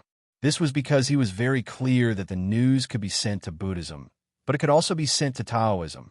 The situation of the battle had begun to shift toward a massacre. Lu Xiaoyi didn't stop it. If it was the sword vein that had fallen to this state, no one would have shown mercy out of sympathy. The cultivation world didn't care about this. He was suspended in the air. Everyone knew that he was the brain and pillar of the sword vein, but no one dared to attack him. In the eyes of the gamblers, they couldn't help but sigh. Only a person who could cultivate to such a level could be considered to have no regrets in life, right? Lu Xiaoyi actually had regrets. As an opponent, the upper forest cultivators were still too weak. He was also very conflicted. If he chose a strong opponent like the Bitter Zen Temple, he couldn't afford to lose. If he chose someone like Upper Forest Chalu, it didn't seem to be very effective. Up until now, only 3 swordsmen had died in 2 large-scale battles. This was far from being cruel. The real battle was already over, but Lu Xiaoyi did not let his guard down. 7 little Lu, who possessed the cultivation of nascent soul Taoist masters, were being pressed to the ground in front of his own home. How could those nascent soul cultivators sit still? It didn't make sense. He had already acted, taken advantage of them, and killed them. With the Shaking Shadow Realm's current status, he had already done his best. He couldn't continue. Retreat. Form the sword formation. We'll retreat in the direction of Little Hua Land. Lu Xiaoyi decisively gave the order. The swordsmen scattered in all directions didn't hesitate and immediately retreated. They were few in number, and discipline was the guarantee of their battle strength. Lu Xiaoyi took the opportunity to cup his fists towards the gamblers. The green mountains will never change, and the green waters will always flow. My fellow Taoists, for your help today, I will repay you in the future. Shaking Shadow Continent will always welcome your patronage. We might not be able to race donkeys, but we might be able to race pigs. As the saying goes, if you beat up the young, the old will come. Upper Forest won't be able to take this lying down, so I'm sure you can all guess what we might encounter in the future. At that time, it will be difficult for us to protect ourselves, and we might not be able to take care of all of you. Why don't we just disperse? How could the gamblers not understand? Jean Dan was the young one and couldn't fight anymore. The old one could only be a yuan cultivator. They weren't famous and didn't have the ability to cross realms to fight. If they continued to stay here, it wouldn't be up to them if something happened. Most of the gamblers chose to leave, but there were still close to 100 who chose to follow. Among these people, other than gamblers, there were also murderers. Some inner sect disciples were confident that they could escape from the yuan cultivators, and some even wanted to take advantage of the situation. Crossing realms to kill was an honor. Many people didn't have the ability to do so, but they didn't have the opportunity to do so. They also wanted to know how the madness in the sword vein would end this time.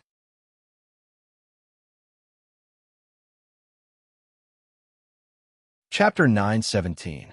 Just as the swordsman's 3 demon blade formations were formed, 3 powerful auras chased after them. Lu Xiaoyi stopped and smiled. Trying to kill your nascent soul? Looking at the fervent gazes of the swordsman, Lu Xiaoyi pointed to the distance. 1 against 1. I'll be in charge of cheering you on. When encountering a powerful yuan, you can't run, because no matter how fast you are, you won't be able to outrun the yuan. You'll be eaten one by one while running, and you won't even be able to use your own strength. Swordsman is a class that can't leave one's back to the enemy. This is also a type of teaching, a dangerous practical teaching. The 3 upper forest yuan encountered a group of people, a group of Jindan, that were courting death. You overestimate yourselves. There's no need to hold back. Since we're already here, if we don't kill them, they'll say we're bullying the weak. Why don't we just take advantage of them? Taoist Huya coldly said. The 3 of them faced the enemy head-on. If they had to form a formation when yuan bullied Jindan, they wouldn't be able to hold their heads up high. To the 3 of them, the most honorable battle in this situation was to face the demon blade formation alone. Taoist Huya threw out a dice with 6 sides, with mountains, clouds, stars, plants, beasts, and humans. It was a very special 6 royals formation, and was also his strongest defensive treasure. Although he said it casually, he didn't underestimate his opponent at all. This was the basic fighting quality of a cultivator. 30 swordsmen from one of the demon blade formations launched their attacks at him simultaneously. Among the hundreds of sword rays, there were flying swords that materialized, and there were also sword rays that split apart. Some attacked from the front, some from the back, and some from the side. It basically included all aspects of a flying sword attack, with no blind spots and no gaps. Huya stood in the middle of his dice, and the 6 sides of the 6 royals formation shone brightly in all directions. The thickness of the mountain was unbreakable. The depth of the sea of clouds was immeasurable. The mysteries of the stars were unfathomable. The entanglement of the plants was unavoidable. The devouring power of the demonic beasts was unparalleled, and the willpower of the people was unbreakable. The 6 sides of the die each produced a different phenomenon, and the flying swords attacked these various phenomena in vain. They were either scattered, bounced off, or devoured. Among the several hundred sword lights, not a single one was able to do anything. He smiled disdainfully. How can a grain of rice emit light? If the swordsman's single sword attack couldn't break through the opponent's barrier, it would be pointless no matter how many of them there were. To a swordsman, quantity was never as important as quality. This was the reason why Lu Xiaoyi had been tirelessly pursuing attack power ever since he started practicing his swordsmanship. In fact, although Taoist Huya's dice treasure looked very impressive, it was far from being the best among yuan level treasures. At least, in Lu Xiaoyi's eyes, the 6-sided defense was too diverse. Are you really good at using earth to control mountains? Or did he specialize in the sea of clouds technique? Was it to understand the mysteries of the stars? Or was he well versed in the creation of nature? Or did he have a top-notch demonic beast by his side? Or perhaps it was to take people as the foundation and limit oneself. Although he seemed to be proficient in everything, he was actually quite sloppy in everything. Of course, in the eyes of the swordsman, the Taoist form of the six royals was indeed impenetrable. Different people would have different feelings when looking at the same magical item. Huya's sleeves fluttered, and several offensive treasures flew out. However, it immediately caused the sword cultivator's demon sword formation to lose its footing. Only by relying on the sharpness in his heart and the trust between brothers did he manage to withstand it. However, looking at the situation, he would not be able to hold on for long. This sword formation was led by Xie. Knowing that things were not going well, his hair was disheveled, and he was prepared to risk his life. The other two sword formations weren't any better. On the other hand, Lin Kuan's Taoist master was using a spirit formation technique. With a raven's dusk, he enveloped himself and the sword formation. This was a defensive spirit formation, but it was also an offensive spirit formation. It was completely dependent on the cultivator's will. It was capable of both offense and defense, allowing one to advance and retreat freely. However, because it was capable of both offense and defense, its defense wasn't the strongest, and its offense wasn't the strongest. This sword formation was led by Song Rong. He was used to having everything go smoothly in the previous two battles. However, he didn't expect that when he encountered the Yuanying, he wouldn't be able to display his abilities. If he couldn't pierce through the myriad of sword techniques, what was the point? The third demon blade sword formation was led by Nan Dang and Zhou Fan. Among the three sword formations, they suffered the least pressure from the attacks. However, they were also the most helpless. Taoist Master Guishi took out a huge turtle. Its body was huge, about 100 feet long. He stood on the turtle's back.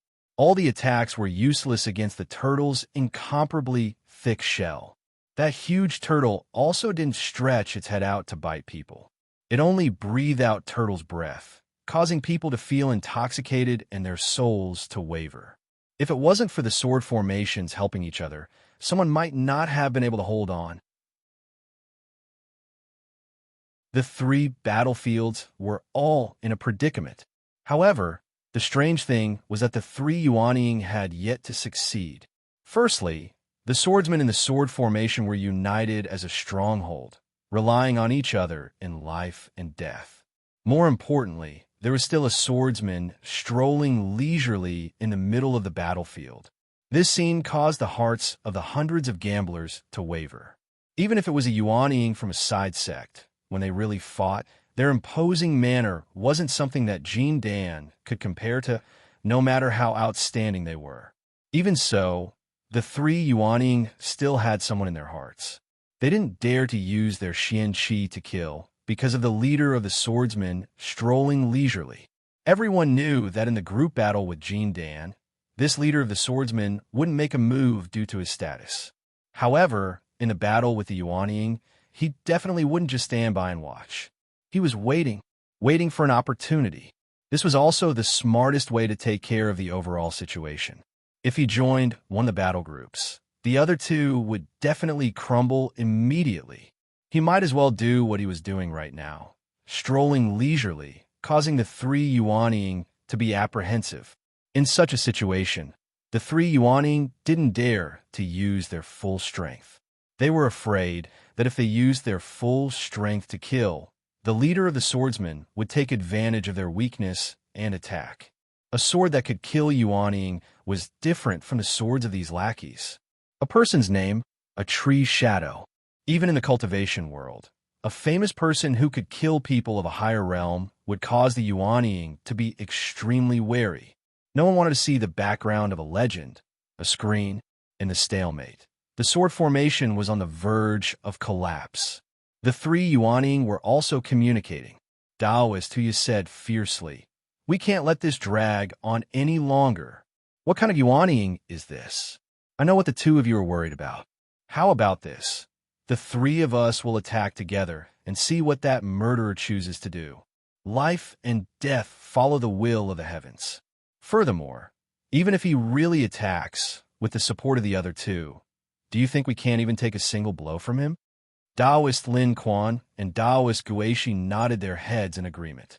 They were very clear that if this dragged on, they could also kill the swordsmen one by one. However, there were over 100 swordsmen. There were too many of them. If they didn't use their big moves and dragged on for too long, there was a possibility of a change. There were still over 100 people outside who were watching the show with evil intentions. Only by using their big moves together could they kill them all.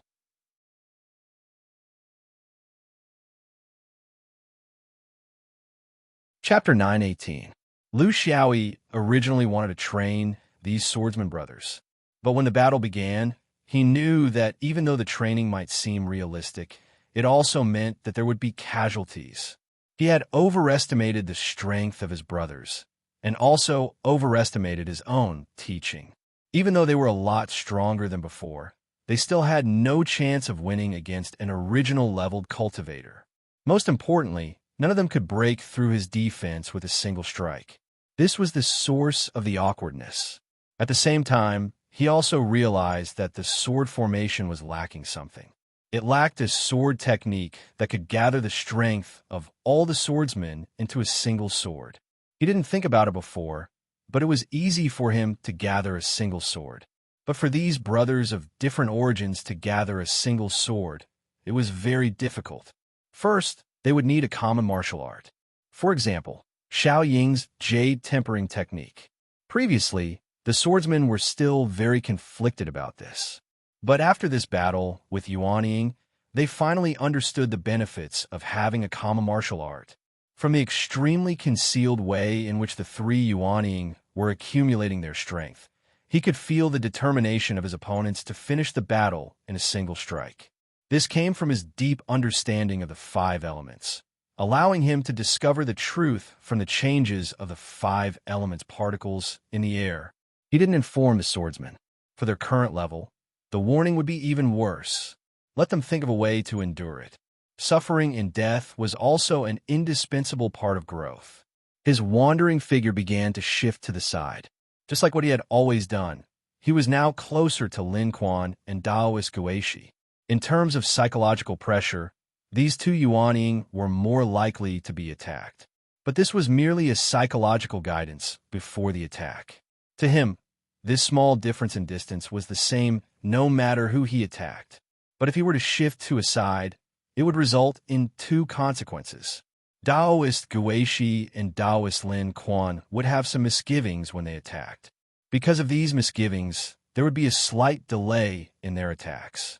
Similarly, Taoist Huiya would naturally think that Lin Kuan wouldn't be his primary target because of the distance between them. Hence, he would have a slight delay in his attacks. The 3 of them were accumulating their strength at the same time. It was obvious that they were going to attack at the same time. His deviation created a slight delay in time. This little bit of time could save many lives, especially the swordsman who was in the middle of the battle between Gue, Shi, and Lin Kuan. Because what he really wanted to attack was Huiya. This was not a matter of who was pleasing to the eye, nor was it a matter of whether immortal Huiya was the leader. The core of the problem was this guy's treasured weapon. One side of the die was actually a star. Playing with stars in front of him. Was he courting death? This was a tactic. Before drawing his sword, he accurately weighed every aspect of the battle, from the physical to the psychological. This was what he was good at, an unparalleled killing technique. The 3 Yuan Ying cultivators simultaneously arrived at the highest point. With a shout from Taoist Huiya, the 3 of them simultaneously unleashed their taboo skills. But just as he was about to open his mouth, Lu Xiaoyi nimbly moved forward and snatched it away. The direction of the robbery was in the direction of Lin Kuan and Taoist Guishi. This gave them the misconception that the culprit was definitely moving towards one of them. Naturally, he reserved 30% of his strength when casting the forbidden spell, all for the sake of receiving the swordsman's ghostly slash. The sword light shot out like lightning. Materialized sword. Big Dipper. Target Taoist Huya. One side of the star. Body forward, sword backward. Looking at your chest, I'll spank your ass. This was the true essence of manipulating the sword. Lu Xiaoyi's style had long been engraved into his blood and bones. The moment Taoist Huya released his forbidden spell, he immediately knew that something was wrong. The brilliance of the die expanded once again, forming the highest form of defense. He was also a crafty person. This forbidden spell could be retracted and released at will. Even if the swordsman was far away, he did not let down his guard. As for his companions, what's wrong with killing a fellow Taoist, but not himself? With the exquisiteness of the die, he could instantly transfer most of the defensive energy from the other 5 sides to one side. As for the swordsman's attack, he did not even put it in his eyes. Was his treasured weapon, Huya, as simple as it looked? Such a defensive form was enough to deal with any kind of attack. Even if there was a slight chance, it would still provide him with precious time to convert the forbidden spell into another powerful defensive technique. Double insurance, absolutely foolproof. After roaming the universe for so many years, this move of his had even blocked the attack of a true monarch. No matter how monstrous a Jin Dan was, how could he be stronger than a true monarch by 2 levels? His control was flawless. The power of the die was incomparably smooth. The power of the mountain, the sea of clouds, the plants, the beasts, and even the humans were all channeled into the 6th side of the star. For a moment, the star shone brightly like a river of stars, filled with endless power. In the dazzling starlight, the river of stars and the flying sword collided head-on. In the next moment, Taoist Huya's body shattered into countless stars. Those were the countless pieces of flesh that were stained with the light of the stars. It really formed a waterfall of stars. Under the illumination of the Tao vanishing background, it emitted a mesmerizing color. The commotion here fell into everyone's eyes. Everyone stopped what they were doing, including the 100 swordsmen and the remaining 2 Shanglin Yuanying. They did not even have the desire to struggle. How could a Jindan stage cultivator use such a sharp flying sword? Even a true monarch would not be able to do so, right? Most importantly of all, the guy did not grit his teeth, nor did his face turn red. There was no sign that he was about to unleash his potential at all. He simply slashed his sword casually while taking a stroll and executed the strongest defense form of a nascent soul stage cultivator. Complete silence. The swordsman's eyes were filled with worship. This kind of swordsmanship, this kind of swordsman, was truly worth following. The 2 Yuanying's hearts were like dead ashes. They were the same as Taoist Huya. They also had a backup plan. Once they felt that something was wrong, they immediately stopped. Otherwise, if they were killed by this murderer, how could they still be alive? They did not know that the reason why they could stop was actually because of the swordsman's tactical control. They also did not know that the reason why Taoist Huya died so miserably, so cleanly, was because of himself. His enhanced version of the star dice had successfully sent himself to the gates of hell. The only advantage was that he did not feel any pain or fear, and he could die resolutely and decisively. But now, their fighting spirit was not there. With such a murderer in the sword, they were very clear that they would not be able to win. He waved his hand and signaled the 3 swordsmen to leave first. The upper forest Yuanying had lost his fighting spirit. You should stop now. After beating you up, I have to make you remember my kindness and think that I am reasonable. That is the highest level of fighting. The 3 of them faced each other in the air. Lu Xiaoyi sighed. The lone bloodline is in a difficult situation. In order to survive and prevent endless troubles in the future, I decided to use Upper Forest Valley as an example. This junior acted recklessly and casually. I hope that the 2 seniors can forgive me on account of my young age. In the future in the universe, this junior may have to trouble the 2 seniors. We can't always fight to the death like this, right? The first half of his sentence was very sincere. In fact, others could guess it even if he did not say it. It was nothing more than killing the chicken to warn the monkey, so that others who wanted to make a move on Xiao Ying would have a mental preparation. If they wanted to make a move, they had to think about Upper Forest Valley. The second half of his sentence meant that if he became a nascent soul, he would have to rely on the two of them to take care of him in the universe. Considering that he did not need the so-called care now, the meaning of the threat was very obvious. If he did not bury the hatchet, who knows who would cause trouble for whom in the future in the universe? With his current strength, was there need to think so much?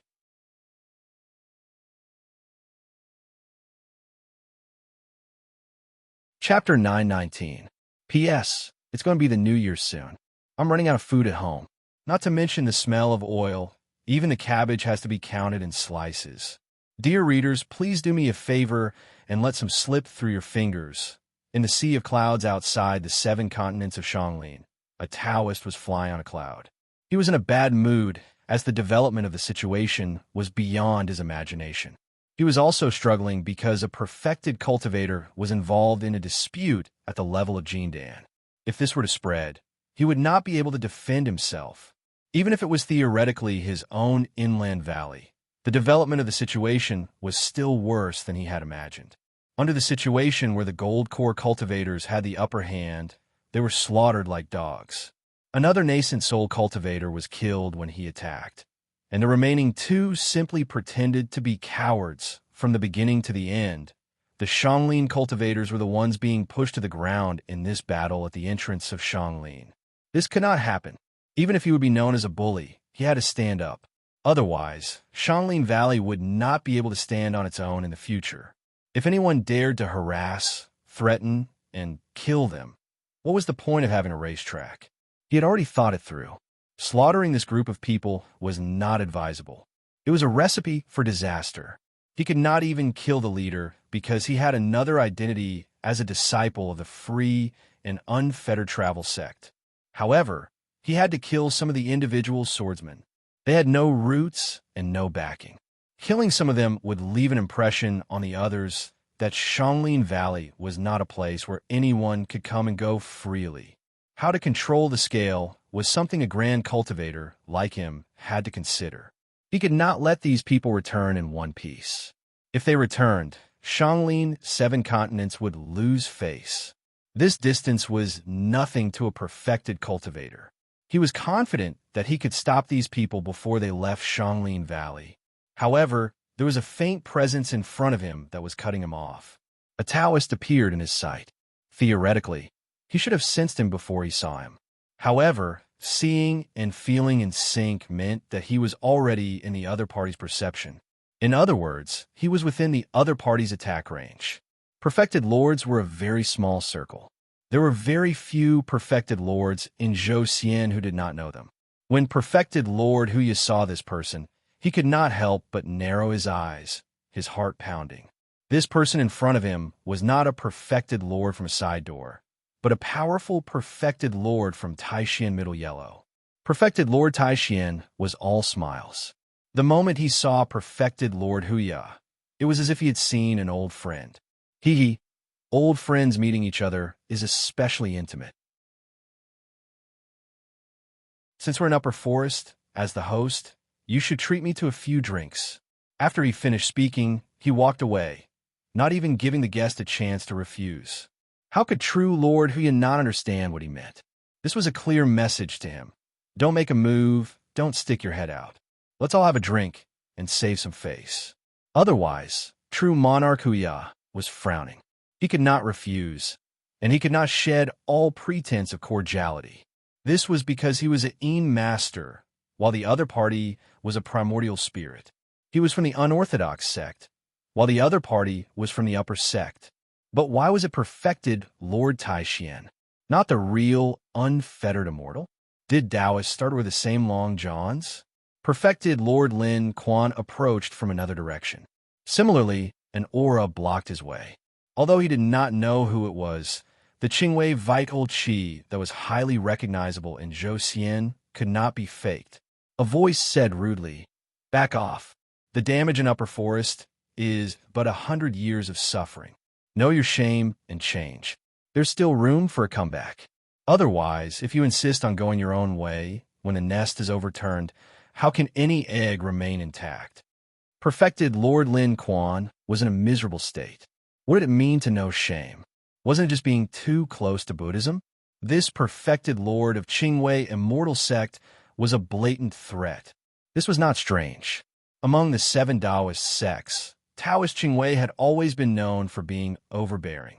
If he dared to take another step forward, it would be a battle. The problem was, could he beat him? The walking monk had a fat head and big ears.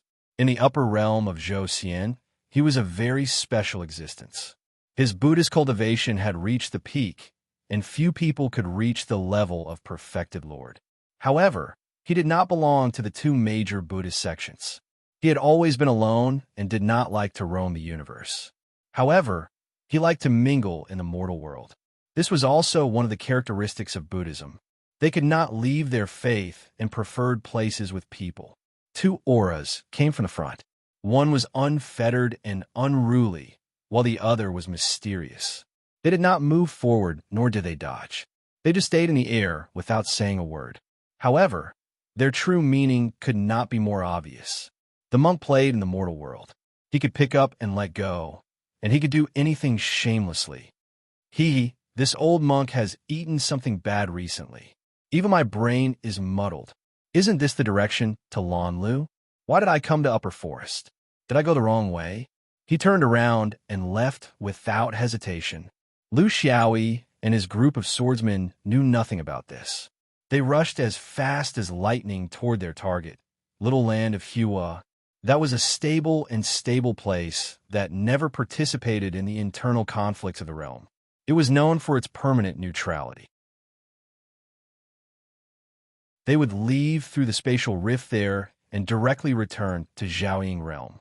After doing such a big thing, if 100 Jindan were still wandering in the sea of clouds, that would be the real suicide.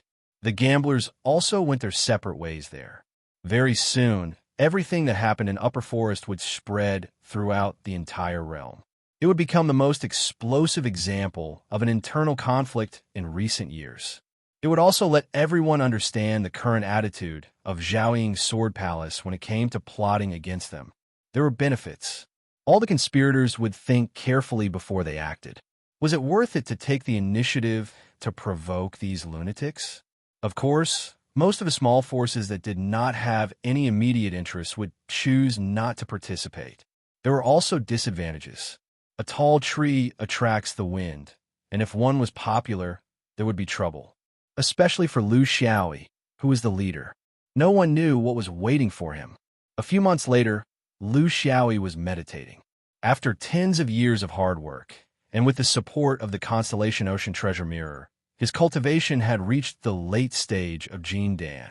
He was only one step away, but no matter what, he could not take this step. He did not know where the problem lay. In terms of swordsmanship, his imagination was wild and unrestrained, but in terms of cultivation techniques, he was a little slow. Relatively speaking, it was very difficult for him to find the right path for himself. Just like now, he was stuck, but he did not know how to deal with it. His cultivation level was his shortcoming. Outside the hall, an aura approached, and a voice came. Sinner Fei Sha requests an audience with the sword master. After the battle in Upper Forest, everyone had unanimously changed their titles of leader, Master Lu, and so on. Because it was not appropriate and formal, it could not express their feelings of respect. Now that everyone was calling him the sword master, this group was starting to have a real soul. Lu Xiaoyi did not say anything. He only quietly looked at the swordsman in front of him. His talent in swordsmanship was not bad. Otherwise, he would not have been able to become one of the managers. Unfortunately, I am from the human sect. Like carefree travel, the human sect also has its own sword vein. It is just that it is not as high profile. The Heaven and Earth chessboard was sent by the sect. Of course, I'm also very willing to do so. I want to contribute to the sword vein. When a new shaking shadow was established, the sect sent me to report. Their intention was to keep track of the shaking shadow's movements at all times, because this could affect the attitude of the other Tao veins. I have nothing to do with Buddhism, but I have indeed sent a message to the human sect.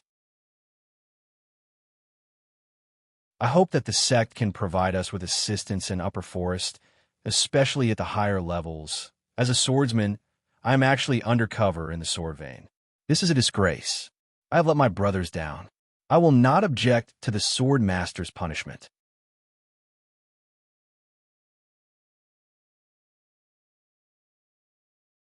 Chapter 920. Lu Xiaoyi sighed. He knew that this person was telling the truth. Just like the other two, He Jiao and Duan Gu, one was sent by Yuan Shi Cave, the other was entrusted by Taishan Middle Yellow. He already knew that for swordsmen, it was very difficult for someone like Jin Dan to be controlled or roped in by Buddhism. On the contrary, Taoism had an innate advantage in this aspect, because the sword vein was also a branch of Taoism. He was also sure that there were people sent by other swordsman sects among the remaining swordsmen. It was just that they were more cautious, or for some other reason, they were not exposed. There must be people from Qingwei Immortal Sect among them, and Slug would definitely tell him not to send any messages. That bastard. Kill them all? Chase them all out? No matter how muddle-headed he was, he would not do such a stupid thing. On the contrary, since the new Shaking Shadow had connections with various Dao sects, why not make this connection semi-public? Semi-rational? When they really needed help, it would be better to have these fellows speak up for them, instead of him doing it himself. In fact, wasn't he also a spy of the Carefree Travel Association?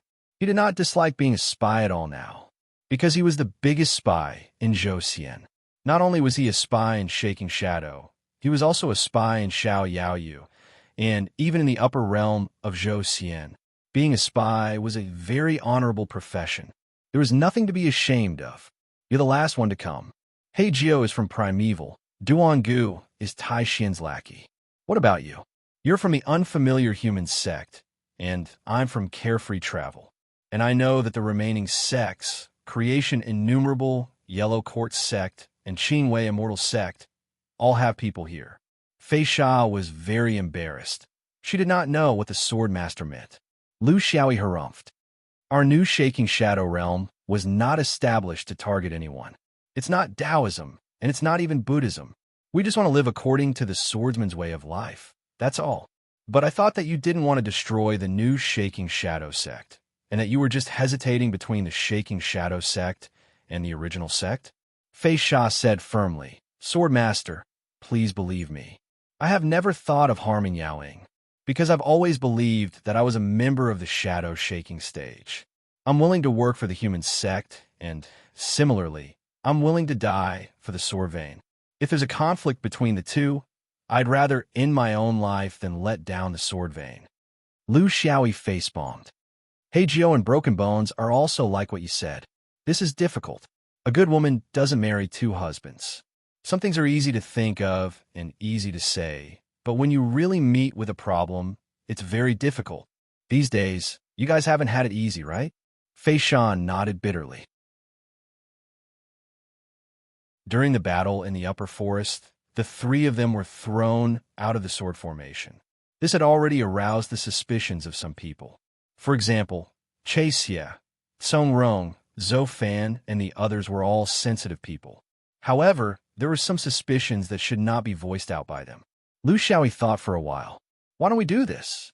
Why don't we just set up a Shadow Shaking contact office? You'll be the leader. With He Jiao and Broken Bones, we'll half open the contact with your original sect. You guys will be the liaison. Then slowly dig out the other rats for me. Why are you all hiding? What are you doing? Fei Sha's eyes brightened. Was this not chasing them away? But what should we contact? Lu Xiaoyi pointed out. Contact what? You can't do this. You're not competent at all. The so-called liaison is to ask for support from your sect before a fight, no matter if it's in the open or in the dark. Old or young, when you're not fighting, go back and complain about being poor. Good or bad, old or new, meat or vegetables, bring them all here. From big things like floating rafts to small things like needles and threads, I don't mind.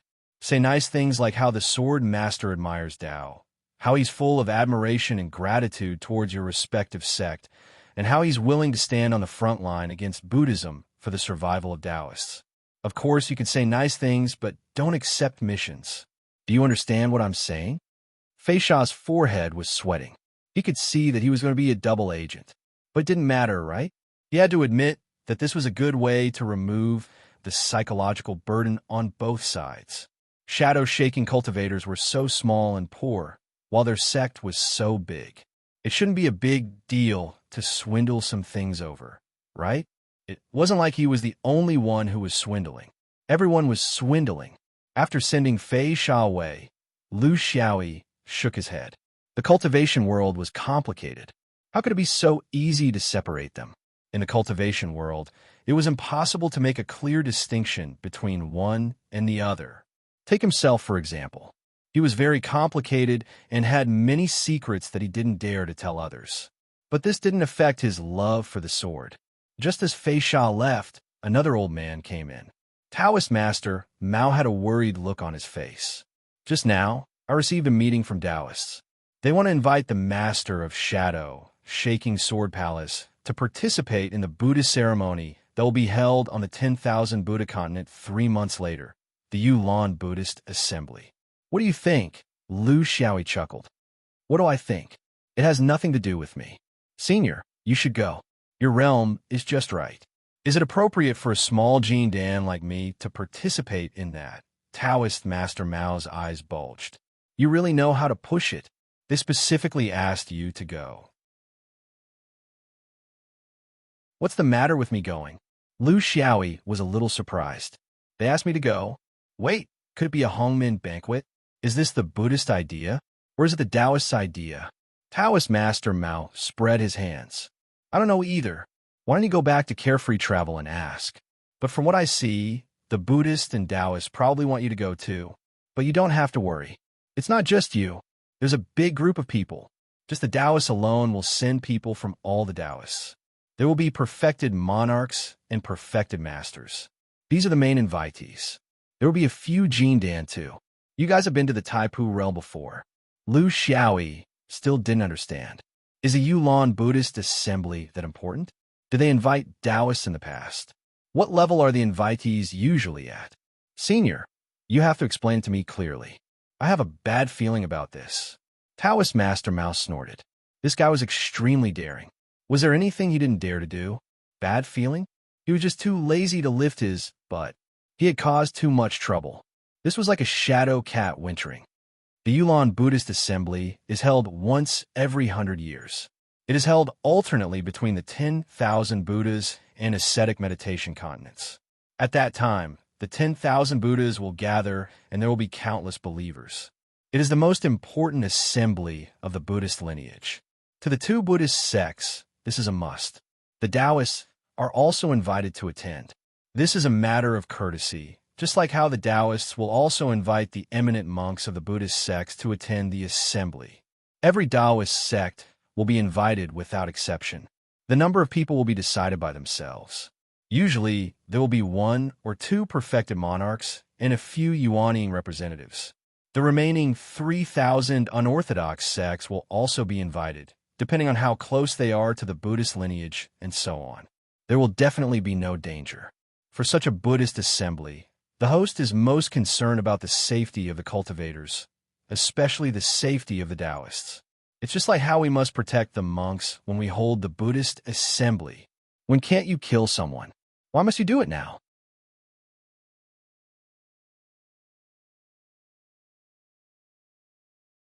Chapter 921. But this time there's something fishy. If the Buddhist sect had invited the side sect to participate, they would have sent the invitation directly to Yao Ying, and it would be up to you to decide whether to go or not. But the one they sent you is not an invitation, but a message. In other words, it was the Tao lineage that requested you to go, but you can't make the decision yourself. Once the message is sent, you can't reject it unless there's something special. Lu Xiaoyi still wanted to act shamelessly. What do you mean by something special? The old Taoist master chuckled. For example, if I kill you now, that would be called a special. Lu Xiaoyi laughed dryly. What you mean is, although this Buddhist assembly is a fixed event, it might also be used to resolve the disputes between Buddhism and Taoism that have been getting more and more intense in recent years. Taoist Master Mao looked at him. This macaque, nothing could be hidden from him. Previously, you were just playing dumb with him. The disputes between Taoism and Buddhism are secretive but not public. It's like a deep pool of water where the fishes fight happily, but they never show it on the surface. But in recent years, there was the heaven and earth chess game of Yao Ying, the hidden killing intent of Tai Su, and the subtle targeting of a Xianglin. In the long run, the differences between Taoism and Buddhism will be magnified, bloody, and public. It's not a good thing for anyone. Therefore, this Yulan Buddhist assembly is an excuse for both sides to sit together and negotiate, control their emotions, and regulate their actions. This is the wish of both sides, and they hit it off immediately. That's why Eugene Dan stage cultivators have to go as well. Those people are also making a move in the Taipu realm. And you, every time, you're the main force in causing trouble. Every time, you don't pull back and fight to be the first. Others can choose not to go, but you can't not go. Is it a joint hearing of the three sects? Lu Xiaoyi's face turned bitter. He really had a bad premonition, and this time, it was not a subconscious act of fooling around. In Jindan, there were not many things that could cause a cultivator to be impulsive. Usually, it was related to one's own foundation, life, path, and future. His intercepted luck group, now, was completely different from when it was first formed, and his ability was naturally different from before. But ever since he formed the pill, he had never felt so strongly. Even when the perfected Yuanying forced his memories back in the sea of clouds outside Red Hill, he did not feel any real danger. However, it was different this time. That was a very real feeling, an unmistakable, ominous feeling. What was waiting for him? He didn't know. He only vaguely felt that it wasn't entirely a matter of his own life. There was something different. It was very special and inexplicable. How would he not go? Of course not. This was not the Dome, nor was it Shao Mountain. If he wanted to survive here, he could only face it head-on. There was no room for retreat. Otherwise, he would be despised by both Taoists and Buddhists at the same time. Furthermore, he had over 100 swordsman brothers. His future was their future. Just leave? Where should he go? Drilling through space cracks? I'll go to 1,000 Buddhas for a drink and see if I can get to know 1 or 2 beautiful nuns. You guys can take care of your own matters. Whether you want to practice swordsman or go out to flirt, I don't care. Decide for yourselves. Che Xian nodded solemnly. We're not kids anymore. We've been in the cultivation world for hundreds of years. We know what's important. In the past, when these people killed people and caused trouble, they knew to find a place to hide for a few years. How can they retreat now? The matter of Upper Forest has not been resolved yet. Hundreds of Jindan and a Yuanying. This debt can't be written off just like that. We all understand. Swordmaster, you can go in peace. It's fine even if you enter the nunnery to sharpen your sword. Che Xia was steady and had a good reputation among the swordsmen. Lu Xiaoyi was not worried. It was just that after being with him for so long, his words were a little strange. What did he mean by sharpening his sword? Did he think he was stupid? He didn't drag his feet and just left. There was no point in waiting here. If he couldn't settle down, he might as well go back to Xiaoyao Mountain to inquire about the news and find something to do. After hundreds of years of cultivation, this was the first time that he couldn't calm down. What earth-shattering event was waiting for him? Moreover, at his level, he couldn't bear too big a burden. He couldn't even go out of the universe. The only good news was that he was able to meet Qing Xian. At least they could help each other.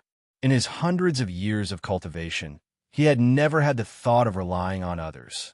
No matter how difficult the situation was, he would always face it alone. What was going on this time? In the Great Freedom Hall, Lu Xiaoyi and Jinren Zhao sat opposite each other. Xiaoyao Tour, led by Meiyang Shun, there will be 5 Supremes, 12 Yuanying, and 1 Jindan. Aren't you excited that everyone is revolving around you? Lu Xiaoyi put on a fake smile. How can I be? I'm just carrying bags, carrying water, and acting as a pimp. It's just that there are too many ancestors. I'm afraid it's not easy to serve them. Jinren Zhao laughed and scolded. You can only cause trouble. Wherever you go, you'll bring disaster. My tens of thousands of years of tranquility in Xiaoyao Tour was actually pulled into a whirlpool by a small Jindan. You should be proud. Lu Xiaoyi was careful. Martial uncle, Was it like this in the past? Jinren Zhao became serious. For tens of thousands of years, the Buddhist Yulan Buddhist Assembly and my Xiaoyao tour have always had one supremacy and two yuanying. A supremacy is just a yin shen. It's a matter of giving face. So what do you think? Lu Xiaoyi was very surprised. This is a coincidence. Is everyone very free? What about the other Taoist sects? Jinren Zhao didn't smile. He stared at him. I'll only say one. Qingwei Immortal Sect has always been the leader of Taoism. It has always sent two supremes to participate in the Buddhist assembly. This time, it sent 9 supremes. It's also led by Yang Shun. When the wind blows, there's bound to be a trace. Lu Xiaoyi was a little uneasy. He had created some stories in the dispute between Buddhism and Taoism, becoming the most unstable part of the Zhou Xian upper realm. But it shouldn't have attracted the attention of these great cultivators, right? It was a little too much. His little heart thumped. If you say it like that, this disciple really can't bear it. Is there no other reason? For example, the 10,000 Buddhas marrying off their daughter? Jinren Zhao glared at this nonsensical thing. I don't know either. It's just that I've been feeling uneasy recently. But I don't know where the trouble came from. Where did the omen come from? Recently, you've been jumping the happiest in Xiaoyao Tour. Lu Xiaoyi cried out. Jumping the happiest may not be the true source. Martial uncle, the ones you really have to be careful of in the cultivation world are those who are evil. Jinren Zhao waved his hand. Go, just wait. The cultivators who are going to the Yulan Buddhist Assembly this time are all top cultivators with powerful strength. Even I don't have the qualifications to go. But you don't have to worry. With so many Taoist great cultivators going, your little life won't be a problem at all. At most, you'll be pulled out and criticized as a warning to others. Lu Xiaoyi left resentfully, but he wasn't frightened by Jinren Zhao. With so many great cultivators going together, even if he, Lu Xiaoyi, was really unpardonably evil, for the sake of Taoism's face, these great cultivators would definitely ensure his safety. But why did Jinren Zhao also feel uneasy? Inferring from this, was it because everyone felt uneasy, so they formed a team to go to the 10,000 Buddha continent? Was it because the source of the unease was there?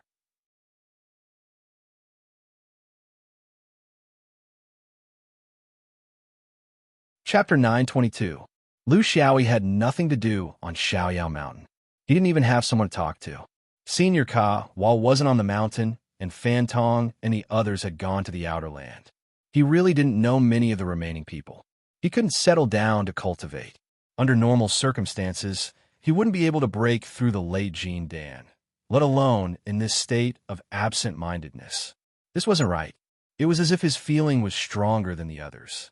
At the very least, it was stronger than Taoist Master Zhao's. He knew that he had hit the invisible wall of Dan Qi's emptiness. In other words, although his Jean Dan wasn't full yet, the Jean Dan itself believed that it was already in a state of overflowing. It couldn't hold any extra. This emptiness state was the most difficult stage of Jean Dan. For some people, it didn't exist, but for others, it was difficult to cross. In the cultivation world, there were no specific methods to deal with this. There were no corresponding techniques, pills, or tools to help. This was because this was actually a subconscious spiritual category. To solve it, only the cultivator could think of a way.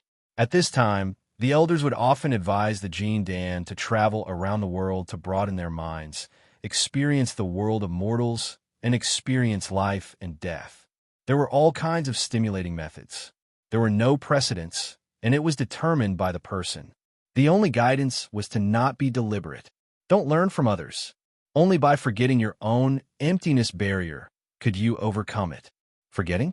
Easier said than done. He decided to find something for himself to do. Although it was less than 3 months, there was still enough time for him to travel between the continents. Although Taoist Master Zhao was somewhat dissatisfied and thought that he should stay in Xiaoyao Mountain and wait. Because of the philosophy of Xiaoyao travel, he couldn't stop the disciples from living normally. After stipulating that he couldn't go to the other continents, he still agreed to his request. Half a month later, He appeared at the mountain gate of Huangting Taoism. This was his first time here. Among all the Taoist sects, he had the deepest connection with the Yellow Court. In the Yuanan Palace Hall of Huangting Taoism, which was used to receive outsiders, he handed over his Xiaoyao knot. Jean Dan, who was sitting in the hall, immediately stood up when he saw this. A person's name was like a tree's shadow. In the upper realm of Zhou Xian, Jean Dan's single ear had almost become a legend. Senior Marshal Brother Sean, what brings you here? Was he looking for someone? Or on official business? I, your junior brother, have admired Senior Brother's great name for a long time, so I definitely won't dare to slight you. After some pleasantries, the Golden Hall Realm cultivator entered the main topic. It's a private matter. I'm an old friend of your sex, Senior Sister Xia Bingji. I hope you can let me visit you. The meaning behind the Golden Hall Realm cultivator's words was deep. Senior Sister Xia, there are too many cultivators from the Outer Dao that want to be friends with her, but who is truly able to fulfill their wish? What old friend? Isn't he just attracted by her reputation? In Huangting Taoism, there were many cultivators that came rashly like this. Senior Sister usually found it difficult to even see her own family, let alone outsiders. Under normal circumstances, it would be fine to directly refuse this type of person. But the single ear of Xiaoyao Swim wasn't an ordinary Jean Dan. Up until now, it wasn't excessive to say that it was the #1 pill in Zhou Xian, right? This was the benefit of reputation. The Golden Hall Realm cultivator sent out a letter, and in less than 10 minutes, a letter was sent back. That cultivator was extremely apologetic. Senior Marshal Brother Sean, I've disappointed you. Senior Sister Xia is in seclusion at Jade Cliff and has already died. What do you think? Dying was the karma of the mortal world. No matter how unrelated it was, it naturally wasn't intentionally targeted at him. It was the self-encouragement of cultivators to break through to the realm of absolute death. And it was also a type of attitude. Either die or Yuanying. Otherwise, all sorts of things in the mortal world would be fated, and it would be death closed-door cultivation. Xiaoyao Swim also had a similar saying, and he had long heard of it. Under this kind of situation, even if the sky fell, it wasn't good to disturb, because it meant that you might affect the cultivator's future. Feeling a little sentimental, he took out a ring. There's some old things of Senior Sister here. When Senior Sister comes out, please pass them to her. The Golden Hall Realm cultivator received it with a serious expression. I won't pass them to you. Even Yuanan Hall has records of this kind of artifact, so there's no possibility of losing it or forgetting it. Unless she died. This Golden Hall Realm cultivator could also be considered to have seen that this Xiaoyao single ear probably really had an old relationship with Senior Sister Xia. However, as a gatekeeper, he had no way of knowing how old the relationship was. Since she was truly an old friend and not a womanizer, he naturally respected her even more. Lu Xiaoyi sighed. The things in the spatial ring were things that Xia Bingji had pawned when little Lu and Sir Rust were living in poverty. Xia Bingji left in a hurry, probably because she was afraid that he would catch up to her at that time, so she didn't have time to redeem them. These things had always been in his own immortal's cave on Xiaoyao Mountain, and they weren't by his side when he met Yaoing last time, so he had nothing to return. But now, he should give them to her. Then, is fellow Taoisting here? I have an old relationship with her as well. I heard that she's injured and hasn't come to visit for such a long time, so I feel guilty in my heart. Please help me notify her. Taoist Huang Ting was secretly astonished. Not bad. Not only is this Senior Brother Shan's sword technique extraordinary, his method of making friends is extraordinary as well. He didn't miss a single one of the two most beautiful flowers in the Golden Hall realm. Senior Brother, please wait a moment. He sent out a letter once more, yet he was truly unable to restrain the questions in his heart and started to beat around the bush. Lu Xiaoyi had a good temper as well, and he played it down. It was a matter of a few tens of years ago. At that time, the two of you were still working in the small front court, and you had an intersection when dealing with a theft case. Taoist Huang Ting came to a sudden understanding. This was indeed a matter that was relatively long ago. Since they were able to wait so long before coming to visit, Their relationship was probably not as he imagined. Has the great thief been caught? Not yet. This person was cunning, and later on, he became a friend. In next to no time, an express letter was sent back. The Taoist was very happy as well, because it was good news this time. Senior brother Sean, if senior sister Ian has something to say, let's meet at the Green Seedling Nursery. I will lead the way for senior brother. The Green Seedling Nursery was the private property of the Ian family of Huangting Taoism. Normally, they wouldn't meet outsiders here. To be able to receive an invitation meant that they had a close relationship. When Lu Xiaoyi walked in, he only felt that his breathing had become lighter. In the thick spiritual vigor, there was also a trace of thriving vitality mixed in. There were all kinds of green seedlings here. When they grew to a certain extent, they would be moved to the field to be sown. The entire nursery was like a thick layer of green carpet. It was pure green without a trace of other colors. From afar, there were only 2 or 3 small wooden houses dotting the nursery.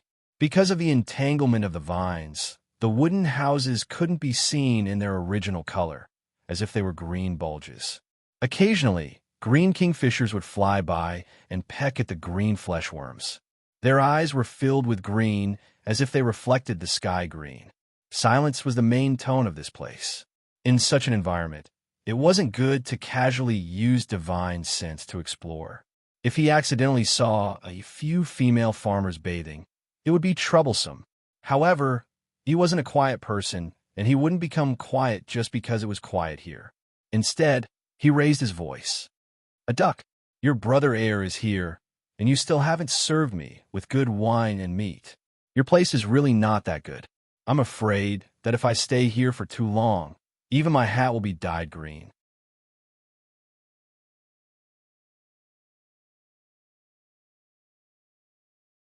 Chapter 923. P.S. It's the last day of the 20th year. Friends who have tickets, don't hide them. They will expire tomorrow. If everyone subscribes to the monthly tickets today, Old Fallon's update tonight might give everyone a surprise. A voice that sounded like a silver bell rang out. Nothing good comes out of dog's mouth. You're still the same. No wonder everyone in the domain wants to beat you up. You just wait there, don't trample on my green seedlings. Wait for me to bathe and change my clothes. Lu Xiaoyi roared back. Do you want a back scrub? I'm professional and skilled. I accept additional customization and special services. When Inya appeared in front of Lu Xiaoyi, dressed in white, looking like a fairy floating in the wind, her beauty unmatched in her generation, this fellow's words mercilessly shattered Miss Yin's meticulously designed appearance. So, all the greenery in the garden is just to set off your white clothes? I think the real beauty is that you're also dressed in green, but still stand out among the greenery. Inya tilted her head. Then what should I do? Lu Xiaoyi chuckled. You shouldn't ask me. You should ask those kingfishers. Inya was even more confused. Why ask them? Lu Xiaoyi was ready to escape. Because even if the garden is green, they can accurately find the green bugs in the grass. Sai, don't do it. You can't blame me if you break the grass. Reuniting after such a long time was a joyous occasion, especially for Inya. She could hear those disgusting words again. I heard you were injured? Why are you so stupid? Don't you need a blood connection to drive it? We're not even husband and wife. Inya pointed at him. You want to take advantage of me again? Even if we're husband and wife, we don't have a blood connection, right? Lu Xiaoyi played dumb. How would you know if you don't try? You deserve to be injured. Inya ignored his crazy words. Air, you made quite a name for yourself these past few years. You're almost the idol of the young Jean Dan generation. It's a pity that I can't go out. Otherwise, I would have gone to look for you. Lu Xiaoyi flatly refused. You better not come. With you around, we'll all be in trouble. What's wrong? Judging from your current aura, are you preparing to break through to the Yuanying stage? Inya nodded. Ear, do you hate me? Do you know that I'm actually using you to practice? Lu Xiaoyi was very surprised. Training? How are you going to train alone? This matter seems to have to be handled by both sides, right? Inya sighed. Ear, you're always so shameless. It was not a dual cultivation technique, but a very special emotion severing technique. You need me to fall in love with someone. I need to completely and truly fall in love with them. Then, I need to sever the shackles in my heart and achieve the great Tao. However, isn't this very cruel to you? Lu Xiaoyi thought for a moment. I've heard of this cultivation method before, but didn't they need to become husband and wife first before beheading? I think it's useless even if you do it now, because there are no emotions at all, so how can you be heartless? Cruel? What was so cruel about it? I've only lost a tree, but I still have the entire forest. Enya looked at him in a daze and sighed in her heart. Her emotion-severing technique was a very special Great Tao technique. It was not the mainstream cultivation method of the Huangtang Taoism, but because of her extremely special soul constitution, the ancestor had specially found this cultivation method for her. This was a good thing, but the problem was that she needed to find a medium that could be used to sever her emotions. She could not just make up the numbers, nor could she deliberately seek it out. She had searched for hundreds of years without finding it, but she finally found it one time when she was catching a bandit. There were many times when she had almost given up on her own cultivation method, just to enjoy the emotions that were hard to come by as a human. But she had persevered. She had not gone to the shadow-shaking realm for decades, to the place where he was the local tyrant. But this was still not enough. She had not truly severed that last bit of attachment, so she still could not break through to the next realm. Go find him, or continue to wait. She had been hesitating this entire time. She was worried that if she really went out, she would never be able to come back. She was worried that she would be able to face the life that would make her blood boil with passion with him. She had someone she loved and exciting experiences. In front of these things, was it really that important whether or not she could achieve the so-called Great Tao? While she was struggling, this person had finally come, giving her the chance to make a final decision. Erduo, what kind of person are you? Do you care about me? If it's possible, will you marry me? Lu Xiaoyi also looked at her and said seriously, I care. Of course I'll marry you. But that doesn't mean that I won't help those women who have lost their way in the future. Enya was speechless. You actually dare to talk about such filthy things in such a dignified manner. You don't have the slightest bit of guilt. Lu Xiaoyi chuckled. You said that you wanted to hear the truth. Let me tell you a secret. As a man, my words are the voice of all men. No matter what they say, what they think in their hearts is the same as what I say. Enya stared at him. If Sister Bing were to do it, would you be the same? Lu Xiaoyi did not evade her gaze. It would be the same no matter who it is, even if she's a real fairy. For men, whether they're beautiful or ugly, fat or thin, good or bad, it doesn't matter. The key is that what you haven't tasted before is the best. Enya sighed. I know that you want to help me sever my emotions, but the more you do this, the more I can't sever them. Erduo, can I go with you? Lu Xiaoyi smiled. Welcome, but we need to establish a blood connection, right? You know that I like to fight. Danger is always around me. With your Lotus Bridge, it's more convenient for me to escape. Enya's eyes turned even more blurry. Erduo, you always say things like that, as though you were the worst person in the world. But I know that's not the case. What you say is different from what you think in your heart.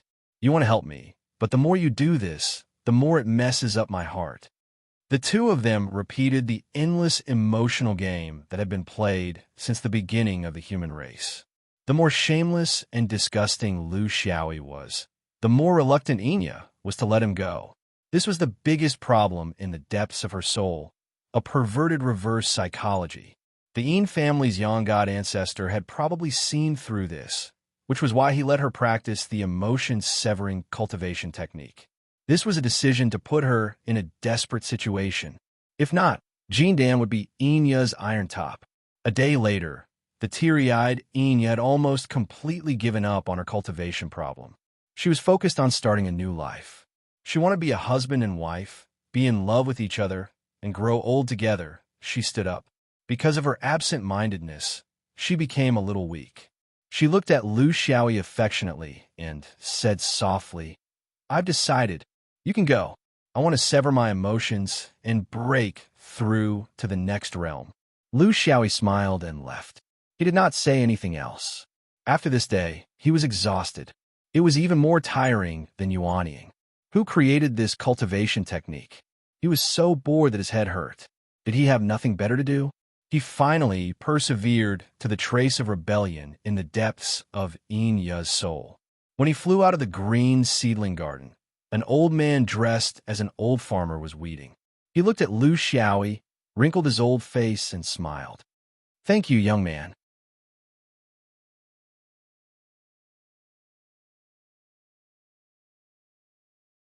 Chapter 924. What's there to thank me for? I'm just telling the truth. He had always felt that something was wrong with Inya. So this was the result. Fortunately, it was a perfect ending and he had no regrets.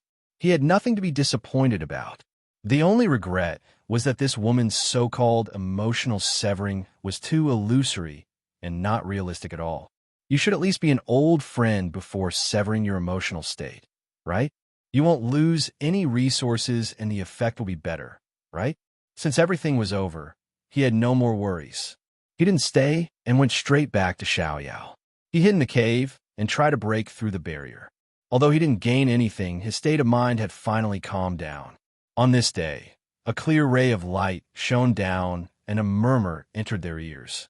Knowing that the time had come, they flew up into the air and saw 5 perfected sovereigns and 12 nascent soul cultivators waiting in the air. They didn't dare to say anything else and hurriedly flew over to the back of the group. It wasn't that he was dragging his feet. He came out as soon as he felt something, but how could his speed be compared to these great cultivators? These people had the space escape technique. Even if they were able to dodge, his little electric donkey still had to step on the accelerator a few times. Since everyone was here, he didn't waste any time. With Bai Mei as the leader, 18 people broke through the sky and left a trail of light. Of course, 17 of them were moving on their own, and one of them was wrapped in it and couldn't move freely. These people were too strong and couldn't walk through the crack. Moreover, on such a short journey, the shortcut provided by the crack wasn't as fast as their own speed. In a moment, the group had arrived at the 10,000 Buddha continent. 2 Buddhas were already waiting in the sky to receive them. When they stopped, they were already in a magnificent forest of pagodas. This was the most famous sacred place in the 10,000 Buddha continent, the 10,000 Buddha Pagoda Forest. This wasn't the usual place for the Yulan Buddhist assembly. The previous assemblies were usually held in the front temple of the 10,000 Buddha temple. The 10,000 Buddha Pagoda Forest was a more private place in the temple. Outsiders weren't allowed to enter. This time, there was a precedent. In the Wanfo temple, after every eminent monk passed away, a tall pagoda would be built in the temple as a memorial. The pagoda recorded their life stories and achievements in Buddhism. Inside the pagoda, there were objects that had nothing to do with cultivation. This did not include Shelley. There was another place for Shelley, and not every eminent monk would leave this thing behind. The 10,000 Buddha Pagoda Forest was more like a spiritual place to commemorate the high monks of the past. After hundreds of thousands of years, there were as many high monks as there were pagodas. Roughly speaking, there were over 10,000 pagodas. It was a magnificent sight. There was a special area for Taoist guests. There were hundreds of tall towers in the area, and each tower was supported by a canopy. It could be understood as a praying mat with a diameter of 1,000 feet. Taoists from different sects would wait quietly on their assigned praying mats. Of course, White Brows was long gone. People like them had their own places to meet, and they spoke in a language that others could not understand. Large-scale gatherings of cultivators generally wouldn't provide exotic delicacies, fruits, and beverages. This was especially true for Buddhist sections. As long as Buddha was present in one's heart, one wouldn't have any wild thoughts. This saved a lot of trouble. There was no need for clam immortals to serve tea and water. There was also no need for strong men to run around and pick up wine and plates. High-end cultivation gatherings would not pay attention to this. They would take the purest form of cultivation and focus on cultivation. This was a true Buddhist gathering and Dharma gathering. It was not the kind of gathering of the 3,000 unorthodox sects in the domain. This was especially true for some sword range gatherings. Xiaoyu was also given a canopy. In terms of position, it was close to the main canopy. This was the treatment of the 9 great upper sects. White Brows was nowhere to be found. The other 4 perfected lords and Yuanying sat quietly. Only Lu Xiaoyi could not sit still. There was a fire under his butt. If he wanted to walk around, he would need to ask for leave, right? In theory, he should look for the leader of the perfected lords. However, White Brows was not around, and he did not know anyone else. Moreover, with the Yuanying in charge, it was not appropriate to look for the perfected lords directly. This was also part of the politics of cultivation sections. In fact, he did not know any of the Yuanying perfected ones. He could only look for the one closest to him. Uncle Master, in Buddhism, everything is unknown. I'm willing to go and find out what is going on, just in case. The perfected one did not even open his eyes. Good. You are responsible. Go and listen to what those young spirit cultivators are plotting. Come back and report to me. Lu Xiaoyi was very embarrassed. Uncle Master, your requirements are a little high. The perfected one was very impatient. You can't sit still and want to look around. That's not a problem. But don't make up some inexplicable reasons. This is Buddhism, not the enemy's formation. I'm afraid that you will cause a lot of trouble before you find out what your plot is. Lu Xiaoyi nodded and bowed. No. I'm just going to see a few friends and exchange information. Lu Xiaoyi floated out of the canopy of the carefree wanderer and flew straight to the canopy next to it. The upper sects of Taoism were all gathered together and were very close to each other. However, he could not use his divine senses. Everyone here was an almighty cultivator, so using their divine senses to communicate was meaningless. Outside the canopy of Qingwei Immortal Sect, Lu Xiaoyi gently waved his hand. Slug sat still, but he was extremely embarrassed. When Taoists participated in similar Dharma assemblies or Buddhist gatherings outside, rules were the most important. Especially for Qingwei, who considered herself the leader of Taoism, the disciples of the sect were all well-behaved. They could not act recklessly and run around everywhere. However, this thing was not obedient. Right now, he looked like a wild child outside the school who was asking people in class to play truant. He was in a dilemma whether to go or not, but if he did not go, he kept winking here and there. He was sitting on pins and needles. A perfected Lord Qingwei could not stand it anymore and snorted coldly. Go. Are you just standing here pretending to be obedient? Slug felt very wronged. He was himself, and other people were other people. How could they be lumped together? The two of them gathered together. Since they had started to be distracted, of course, they could not let the other two go. Thus, the two of them ran to the canopy of the primeval cave and winked together. It did not take them long to squeeze out the cleft lip. When they came down, Morning Robe was smart enough to run out on his own before they could find him. The 4 of them gathered together, but they did not fly everywhere. They still followed the rules. They just found a canopy with no one nearby and landed. Then, Lu Xiaoyi opened his mouth. Brothers, for the sake of a possible trial, I think we should compare our testimonies. Was he going to establish an alliance? But the others obviously did not buy it. The cleft lip removed himself first. I participated in the incident at the Taipu realm. I was forced. Qing Xin did not let him go. But this does not change the fact that you were the one who gave the order to attack the monks. I am a most wronged one. I was coerced. Slug was disdainful. Coerce my ass. You did it on purpose all along, didn't you? Big Eyes and Little Eyes couldn't dodge the flying sword. You are not involved? You are pretending to be innocent. Are we all blind? The cleft lip exposed him. Slug, you have a nerve to speak loudly? The two of us are only related to the Taipu realm, but you are more than that. You were involved in the Shanglin Valley massacre, right? Although you didn't do anything, I sentence you to be an accomplice in transportation. You were not wronged at all by betting for profit. Slug was furious. What profit did I make? In the whole Shanglin Valley, I lost the most money. The 3 of them were not clear, but there was one thing they agreed on. There was no need to argue about the mastermind. It was set in stone.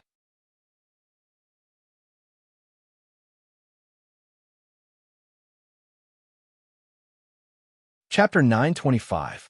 Lu Xiaoyi felt a little strange. His so-called offensive and defensive alliance was mostly a joke. How could the four of them be the scapegoats for anything? It was impossible.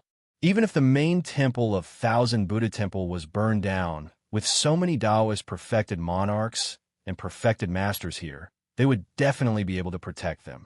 This was a matter of Taoism's reputation, since the most they would get was a few words of reprimand. Why were these guys still here wishing they could wash themselves whiter than carrots? They were all Jean Dan's cultivators, their mental states were mature, their statuses were not low, and they were all responsible. What were they afraid of? Or perhaps they felt something, like him, because they did not know where the uneasiness came from. They could only start with the most recent possibility. I'm a little uneasy, but I don't know where it came from. Qing Xian was very straightforward, but Lu Xiaoyi knew that this sentence was directed at him because the two of them shared secret. He was worried that this uneasiness might have something to do with where they came from. Was it related to the fifth ring? This was what they were most worried about right now. However, Hairlip replied, I feel the same way, but I don't think it's because of what we did in the past. It doesn't make sense. The battle between Taoism and Buddhism in Zhou has never stopped. What's the big deal about killing a few monks? And most of them are from outside the domain. Slug frowned. I also have a premonition. I really shouldn't have sent One Ear over. He's a troublemaker. Whoever gets involved will be unlucky. Lu Xiaoyi and Qing Xian looked at each other and heaved a sigh of relief. If only the two of them had a premonition, then the possibility of it being related to the fifth ring was very high. But if all four of them had a premonition, then it couldn't possibly be related to the fifth ring. Lu Xiaoyi spoke. I feel that you guys are scaring yourselves. In any case, we have some friendship, but when something happens, fine, it's all made of paper. Think about it. Why did the Taoist sect send so many perfected monarchs here? Is it really because of our trivial matter? Why did they come to Thousand Buddha Continent?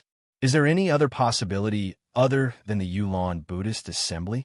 Look at how many people from Bitter Zen Temple came. It wouldn't be an exaggeration to say that they had turned out in full force, right? Just to deal with the four of us, Jean Dan. I'm guessing that it might be related to the Zhou Xian upper realm. There is such a huge change. Our problem is just a small problem that can be solved conveniently. Getting to the point, Hairlip guessed, I reckon that the changes are related to Buddhism. The Yulan Buddhist Assembly is just a coincidence. Slug also said, many great cultivators also seem to have some sort of premonition.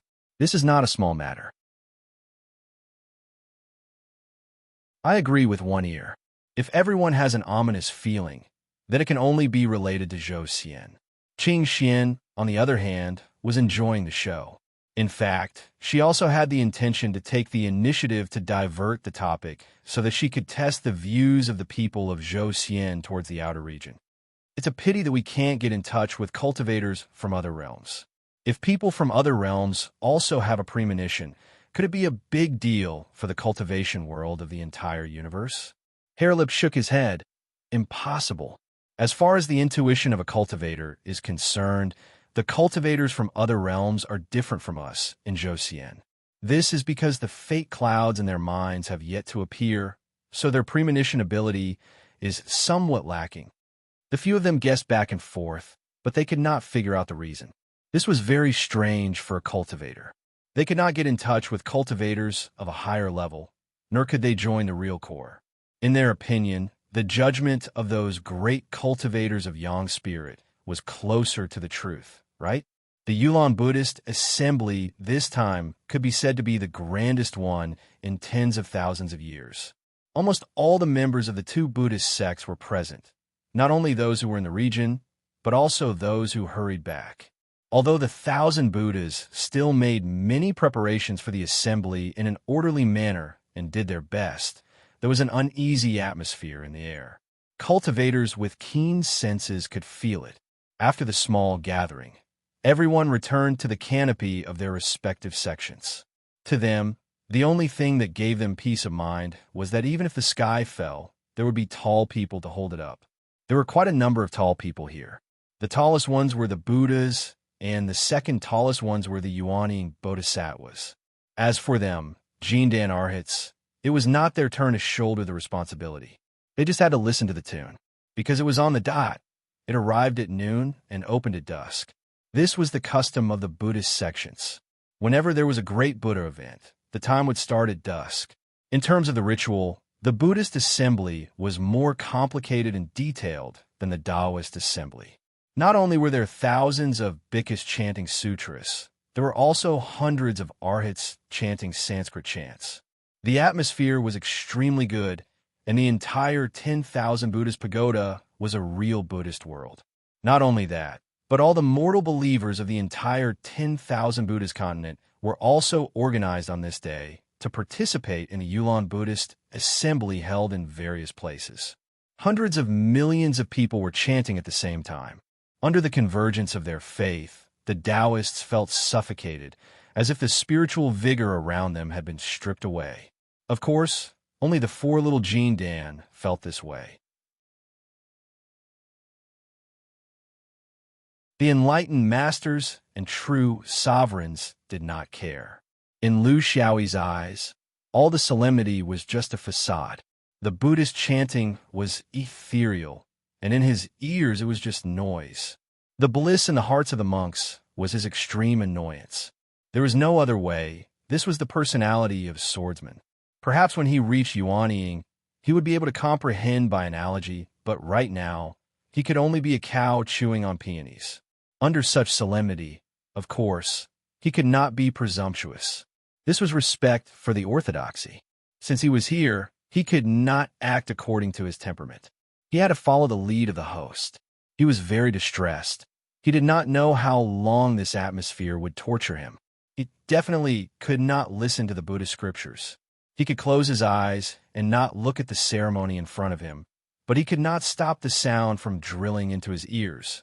That was the power of the faith of hundreds of millions of people. How could he, a mere Jindan, be able to completely block it out? There was no other way. He could only put his mind on the most troublesome problem, the problem of whether Jindan could accept it or not. Under such a complicated environment, trying to break through Jindan's barrier was the only thing he could do. He silently operated the stars, and spiritual vigor entered his dantian in a single line. It was like a full pool of water, unable to hold a single extra drop. But in reality, Jindan's pool was not full. This phenomenon was a disaster for Jindan. No one could accurately say how long it would take to break this strange cycle. Could it be done? Even if it was done, the time wasted would be enough to cause the cultivator to forever be stuck in the Yuanying realm. As for how he ended up in this situation, after a long period of contemplation, he had a slight understanding. It was because of that memory regression.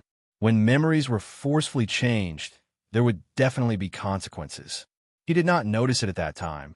It was because he was not knowledgeable enough, and his vision was limited. There must have been something in the unseen world that affected his Jindan's perception during that 1 year of memory regression. Thus, it created the current illusion.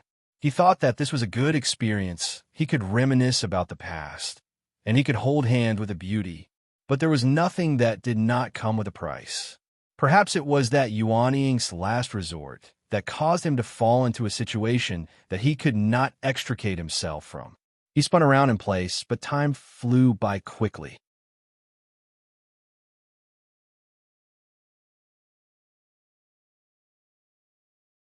Chapter 926. Lu Xiaoyi had no choice but to use all the mana in his body to resist it. Xiao Zhenren wanted to help him, but was rejected. This was not Buddhism's intention, but the process of such a grand ceremony. This was also the reason why the Taoists did not bring Jindan disciples to the Yulon Buddhist conference. If one's state of mind was not strong enough, it would be easy to get lost in the Buddha's voice. Lu Xiaoyi wanted to resist it himself. In his heart, he also wanted to take advantage of this rare opportunity to see if he could break the virtual image of Jindan. Who knows? He had to give it a try. If it was another time, there would not be so many eminent monks to create such a powerful and harmless Buddhist pressure for him. Although the four gold core cultivators lived in different canopies, they made the same choice. They didn't accept the protection of their elders, but chose to resist on their own. This was also the reason why they were able to reach this step. Qing Xian was using this opportunity to sharpen his yin-yang state. Rabbit Lip was using this pressure to force a trace of spiritual vigor into his Jin Dan. Slug was practicing a secret technique to resist the Buddha's pressure. He could foresee the countless grievances between himself and Buddhism in the future because he had recently made a very unreliable friend. Since he could not block his friend, he could only strengthen his resistance to attacks. What Lu Xiaoyi was doing was essentially the same as what Rabbit Lip was doing. The difference was that Rabbit Lip could still inject spiritual vigor into his dantian, but Lu Xiaoyi could only inject spiritual vigor. He still did not give up because he had to resist the Buddha's pressure. His entire body's momentum was driven by the Xingqian technique, and his mana was concentrated in his body, which consumed a lot of his energy. He did not have to worry too much about the problem of consumption because he had dozens of Daoist Shinran and hundreds of Daoist Shinran around him. While his dantian was madly outputting spiritual vigor to resist the Buddha's pressure, he was desperately replenishing it with spiritual vigor.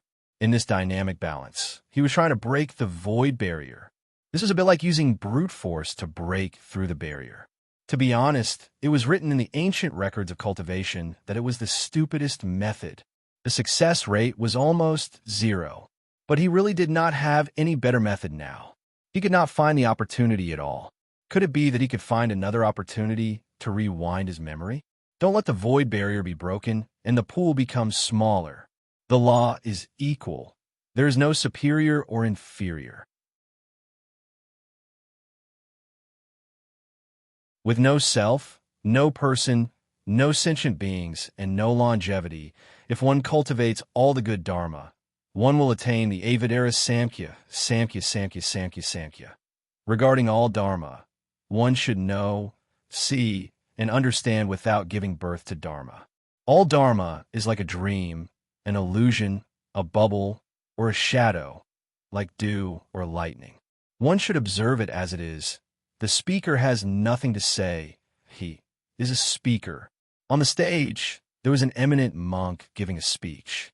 The great Buddha, whose realm was equivalent to Yang spirit, was giving a speech that Lu Xiaoyi had never heard before.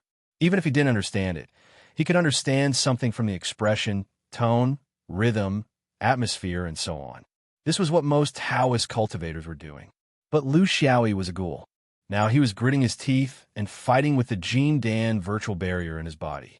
Therefore, when others heard it, they were intoxicated, and their faces were full of enjoyment. But Lu Xiaoyi looked ferocious and gritted his teeth. A meeting of great Buddhas would not change because of his gritting teeth, and the Buddha statues in the temple were not all benevolent. There were also some with angry eyes, some with drooping eyes, and some with closed eyes. Of course, it didn't matter if he was gritting his teeth when it came to the subtle and profound. There were flowers falling, golden lotuses growing on the ground, and auspicious light falling from the sky. This was true ability, not relying on the power of Buddha, but only on inspiration. Lu Xiaoyi couldn't help but resist. The spiritual power in his dantian had reached the limit that he could do, as if it would explode if there were any more changes. But the void barrier was still unshaken. Everything he was doing now was useless, and he had used his strength in the wrong place. He sighed in his heart, knowing that he shouldn't persist any longer. He had gone the wrong way and hit a wall. He couldn't keep hitting it like this. At this moment, the world seemed to be quiet. No, not the world, as if the universe had stopped at this moment. Time stopped flowing, space stopped changing. The flowers became dim. The golden lotuses lost their color. The auspicious light became dim. When the universe became quiet, it was as if a cat had knocked over a porcelain bowl in an empty room, and it fell to the ground, breaking into several pieces. Something in Lu Xiaoyi's body also broke. This made him ecstatic. The void barrier of his dantian that had puzzled him for many years was silently broken. Immediately, the spiritual opportunity rushed in, and the thirst in his dantian that he hadn't felt for many years returned to him. He didn't even know that this was his own efforts that had worked, or was it the change in the external environment that had helped him a lot? Or was there something else in the dark? At the same time, he suddenly felt that the trace of uneasiness in his intuition had disappeared. He had returned to normal, as if that trace of uneasiness had never appeared. The void barrier of his dantian was also related to his intuition. The problem was, why did other people also feel uneasiness in his dantian? No matter what, it was a good thing, a great thing. He even had the impulse to recite a poem. But what happened next made him hold back his urge to recite a poem. OM, a deep Buddhist chant sounded, filled with desolation. The one who made such a deafening sound was the great Buddha who had been sitting on the Zen platform, chanting lotus flowers from his mouth. There was no longer any preaching of sutras, just this OM word that kept circling. Immediately after, countless Buddhas opened their mouths, also chanting the same OM word. Then came the bodhisattvas, arhats, and thousands of bhikkhus. When all the monks of the Yulon Buddhist assembly chanted the same word, the power of this word was unstoppable. It shook Lu Xiaoyi's eardrums until they were numb, and his good mood from breaking through the void barrier was completely gone. He also didn't have the mood to write poems, and only wanted to open his mouth and curse. Luckily, he still knew where this place was. Something must have happened. All the monks, whether they were bhikkhus or Buddhas, were similarly miserable. From the desolation in their voices, he could tell that their emotions were not feigned. He could empathize with them. What happened? Did Buddha kick the bucket? Between heaven and earth, everything returned to normal, but it felt like something was missing. Not only were the monks mourning, even the Taoists watching the ceremony were frowning. This shouldn't be. As old rivals for hundreds of thousands of years, shouldn't the Taoists be the ones laughing when the monks are unlucky? He really couldn't suppress the curiosity in his heart, and found a Taoist who looked gentle and normal, and asked with his divine sense, "Martial uncle, what's going on? What are they doing? That's why they are so distraught." The Taoist sighed. Just now the Xiantian Tao merit shattered.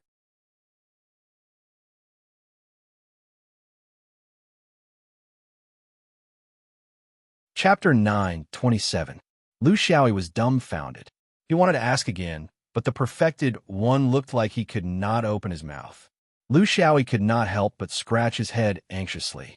It was not that he was not shrewd, but this was not a small matter. It was the innate great Tao, the cornerstone of the heavenly Tao. It determined the future of the universe's myriad worlds. It determined the direction of countless cultivators' Tao. He could not even imagine that there was something bigger than this in the universe. He thought about Zhou Xian, the five rings, and the azure sky. It was just a world. It did not affect the foundation of the universe's cultivation world. And the innate great Tao merit fragment did not only affect the human cultivation world. It also affected the half-immortals. It even affected the real immortals. Zhou Xian's upper realm was so sad, and the five rings azure sky was the same. Presumably, the immortal world was not much better, right? What the immortals had to face was even more direct. The great Buddha finally stopped his snorting.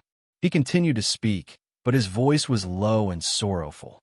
"Lost my Tao forever." Lu Xiaoyi could not help but feel fear in his heart. After personally experiencing the collapse of the great Tao, what else was there to care about? Even his small matter was not worth mentioning in front of the collapse of the great Tao. He did not ask for leave, but went to the empty canopy again. This time, he did not need to contact them. The four Jean Dan jumped over, and no one cared about their rudeness. The four of them gathered and looked at each other. They had all made their guesses before this, but no matter how they guessed, Zhou Xian was not the one who made the biggest guess. But they did not expect that when the mystery was revealed, it would be such an unbelievable result. In front of this result, no one cared about their trivial matters anymore. Because this meant change, a subversive change. Many things that you thought were important were no longer important. What you thought was insignificant was becoming a reality. This is great. Will we be the last generation of cultivators? Slug was disappointed. Rabbit Lip was still calm.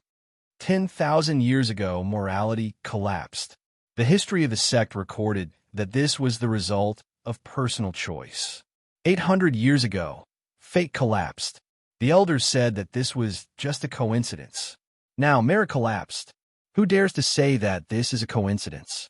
Rabbit Lip said each word with a ferocious expression.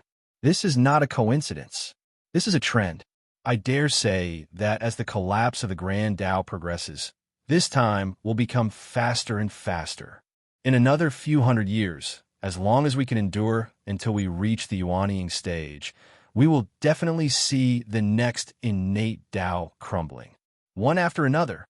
How long could the 36 innate Taos last? Thousands of years? In any case, it won't last 10,000 years.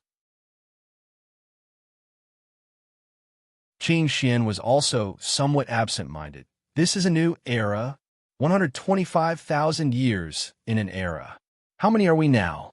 36. It was the number of Heavenly Dipper. Who would have thought that it would really come?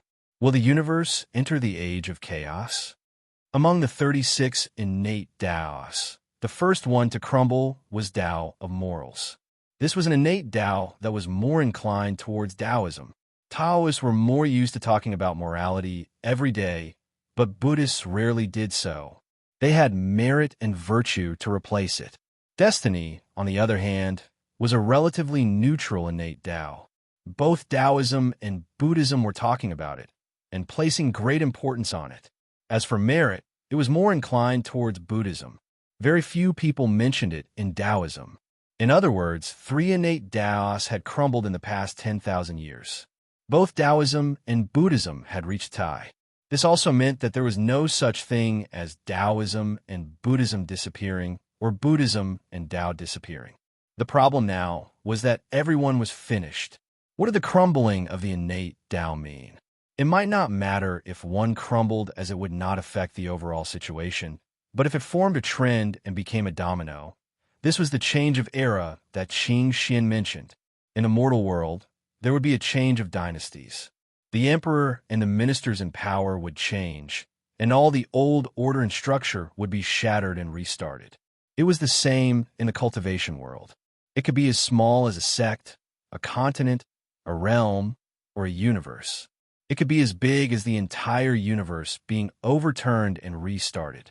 It did not matter if it was Qi refinement stage ants or gods and Buddhists. When a universe crumbled, there would be no distinction between high and low, and everyone would be treated equally. With regard to this, Lu Xiaoyi could not be compared to the other 3 who came from Orthodox Taoism because he was born in Taoism. They had been influenced by what they saw and heard in their hundreds of years of cultivation. They had rich ancient books and had elders who were passionate about Taoism. They could always hear things that he did not know. As for the change of era, Lu Xiaoyi had only occasionally glanced through the storehouse after he came to the upper realm of Zhou. According to the ancient books, the author himself was not clear about it. The change of era was divided into small eras, asterisk, asterisk, asterisk. There was no need to talk about asterisk, asterisk, asterisk. The entire universe crumbled and returned to chaos. All life would disappear, and so would cultivation. Then, a new world would be created. If this was really the change of asterisk, asterisk, asterisk, then one should eat and drink as one should, and marry as one should. Anyway, there was not much time left. Let's just enjoy this life. There was not even reincarnation. There was still fun in the small eras. The cultivation world was still around. It was just that the 36 innate Taos would have to be fought over again. This meant that there would be a long period of chaos in the cultivation world. As for how the celestials would change in this change, would they fall? How would the 4 graces evolve? Would they be annihilated? How would the cultivator's state change? Would they be able to maintain it? Then they would be completely confused. They could only hope that there would be a way when the time came. After all, no one had experienced it before. The last time this happened was 36 years ago, which was over 4 million years ago. Who could live for so long? Perhaps they could only find it in the immortal court. There would not be many of them. All these speculations were based on the trend. What if this domino broke in one of the links? What would happen then? There were countless possibilities. There were countless inferences, but there was one point. The heavenly Tao was definitely not complete. The cultivation world would only become more and more chaotic. But cultivators would never think about problems like this. 1 or 2 times was a coincidence. But if it happened 3 times, it would definitely be inevitable. If there were still people who thought that everything would continue as before, they would be deceiving themselves and others. But there would always be people who wanted to comfort themselves. Slug's face was full of hope. Maybe there will be people who will merge with the innate Taos. Will it return to the past? Qing Xin shook his head. Morality has collapsed for more than 10,000 years. Who has heard of someone merging with morality? This is collapse, not emptiness. If it was different, it would never be the same again. It will only be possible after another era. Slug wanted to find other reasons, but there was nothing he could do. Thus, he looked at Lu Xiaoyi. Ear, aren't you usually very talkative? Why are you pretending to be mute when it comes to such a crucial matter? Lu Xiaoyi was very humble. The sword vein doesn't know much about this. It can't be compared to the 3 orthodox Taoists. It has a long history. I'm just listening. How would I dare to express my opinion? Slug shouted, Bullsh asterisk T. You don't know much about the sword vein, but you dare to do it. Did you know that the first person to collapse the innate Taos was you, swordsman? At that time, I thought it was just a personal choice, an unconscious coincidence. But now, I feel that the swordsman did it on purpose. It was you, swordsman, who pushed down the first domino. And you're still pretending to be innocent? What kind of person are you? You're already dead, and you're still leaving behind such a huge hole for the future generations. Hairlips said faintly, he might not really be dead, right? Anyway, if it were me, I would definitely hide somewhere and secretly watch. Slug felt a chill. Watch what? Qing Xian gritted his teeth. Watch the universe change. Watch the world change. Watch the great Tao shuffle. Watch the immortal court change. Then, when the era restarts, we'll make a comeback.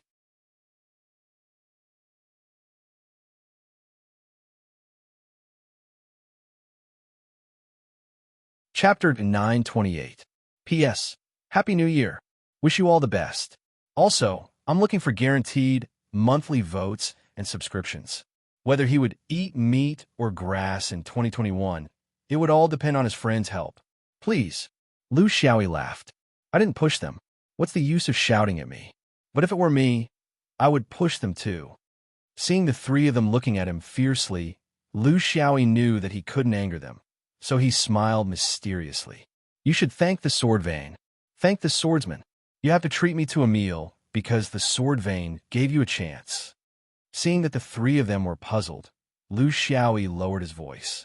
If the worst-case scenario really happens, like what Hairlips said, the Khanate Great Taos will collapse one by one and change the era.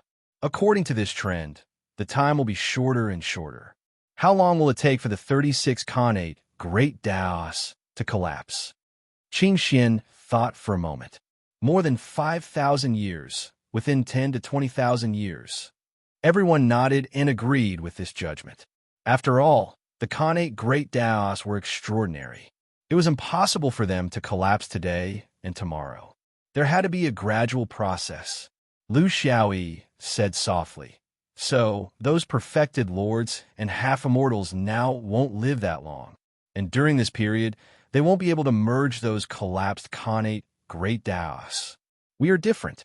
In a few hundred years, we will become nascent souls. In 1,000 years, we will become sovereigns. The normal time to reach Yang spirit is 5,000 years. Considering the half-immortal stage, if everything goes smoothly, we will be at the peak of Tao unification in 10,000 years.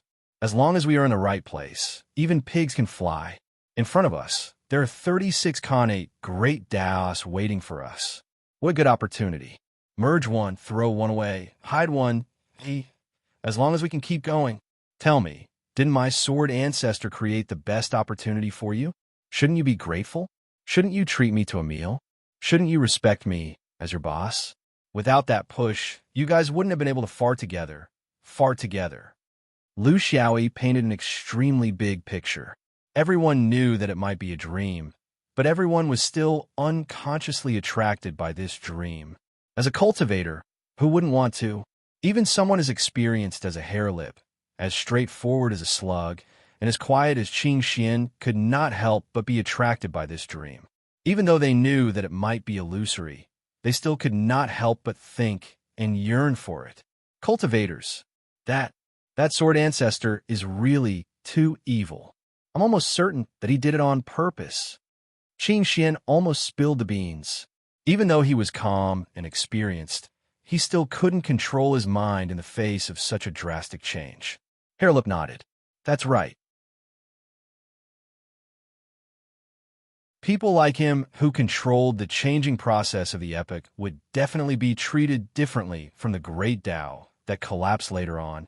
Who knows, they might have a backup plan after the change of era. That's too bad. Lu Xiaoyi coughed lightly. I've never seen people like you. Not only did he take advantage of her, he even dared to speak ill of her. You call that bad? That's called the tide of the times, okay? Cut the crap. These are all too far away from us. What's more important now is the impact of the collapse of the great Tao on the cultivation world. More specifically, what would happen in the Zhou Xian upper realm?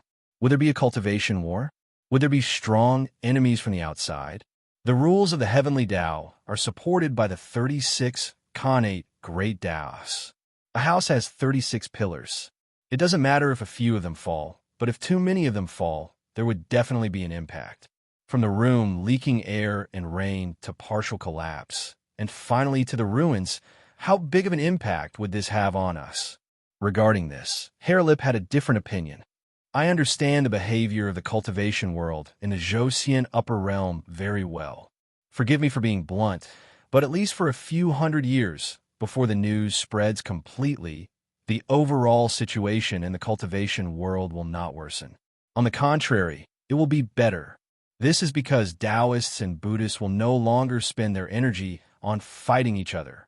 They will focus their energy on how to control the 3,000 unorthodox doors. The major powers will definitely not panic. All of this is just our speculation. There are countless possibilities. If Zhou Xian collapses due to internal strife before the epic change comes, that would be the real joke. Therefore, there will definitely be strong control. You have to be careful. You can't act like you did in the upper forest in your shaking shadow. It was rare for this guy to be so considerate of him. Could it be that he had been fed a pie in the sky? Lu Xiaoyi smiled and said, after strong control, it might mean a collapse. Harelip snorted. Maybe, who knows? But the most important thing now is to stabilize. Then, we need to see the reactions of various parties. Hasty responses to news from the Immortal Court and the half-immortals are the worst. We need to wait for news from above. Above them, there is only the Immortal Court. For a large realm like Zhou Xian, there is no lack of backers above them. Slug pondered and said, Harelip is right. For the time being, Zhou Xian's danger will come from other realms. In the surroundings of Zhou Xian, there are too many realms that harbor rebellious intentions. Usually, we don't dare to touch them. But now, if we don't, we may never have the chance. How big of an impact will the collapse of the great path of merit have on Buddhism? Lu Xiaoyi asked a very realistic question. Very big, very big. Harelip was very sure. Among the 36 innate great Taos, most of them are suitable for Taoism. The East is not bright, the West is bright. Just like the collapse of moral destiny, the impact on Taoism's inheritance is very limited. It's only a certain branch that will be affected. It won't shake the foundation. But to Buddhists, merit is the foundation. Slug didn't quite agree. Buddhism isn't that simple. Senior brother, you can't underestimate them. Merit is just a trick they use to fool mortals. In fact, they rarely use it in battle. Fortune, saint virtue, nether virtue, nirvana, creation, nirvana, strength, cause and effect, reincarnation. Do you dare to say that Buddhism is weaker than Taoism? The loss of merit is just the elimination of a great weapon for Buddhism to spread in the mortal world. The impact on the foundation will take a long time to ferment before it shows up. Qing Xian said faintly. This also means that if Buddhism has any plans, they don't have much time. When the foundation is gone, they won't have any successors. What can they use to make a comeback? Hairlip and Slug nodded. Her words were clear. However, when it reached Lu Xiaoyi's ears, it was a different matter. He knew that Qing Xian was talking about the infiltration of the fate of Zhou Xian's upper realm into the five-ring sky. After years of observation, they had already preliminarily determined that this shouldn't be the overall strategy of Zhou Xian's upper realm, Taoism, and Buddhism. At least for Taoism, they weren't deeply involved. The real driving force behind the scenes should be Buddhism. Of course, this was just a speculation. There were too many specific things that needed to be investigated, and they needed to reach a higher level. Initially, it was still in the plan, but now they realized that they were running out of time. With the collapse of merit, how much time was left for Buddhism to prepare? How much time was left for them?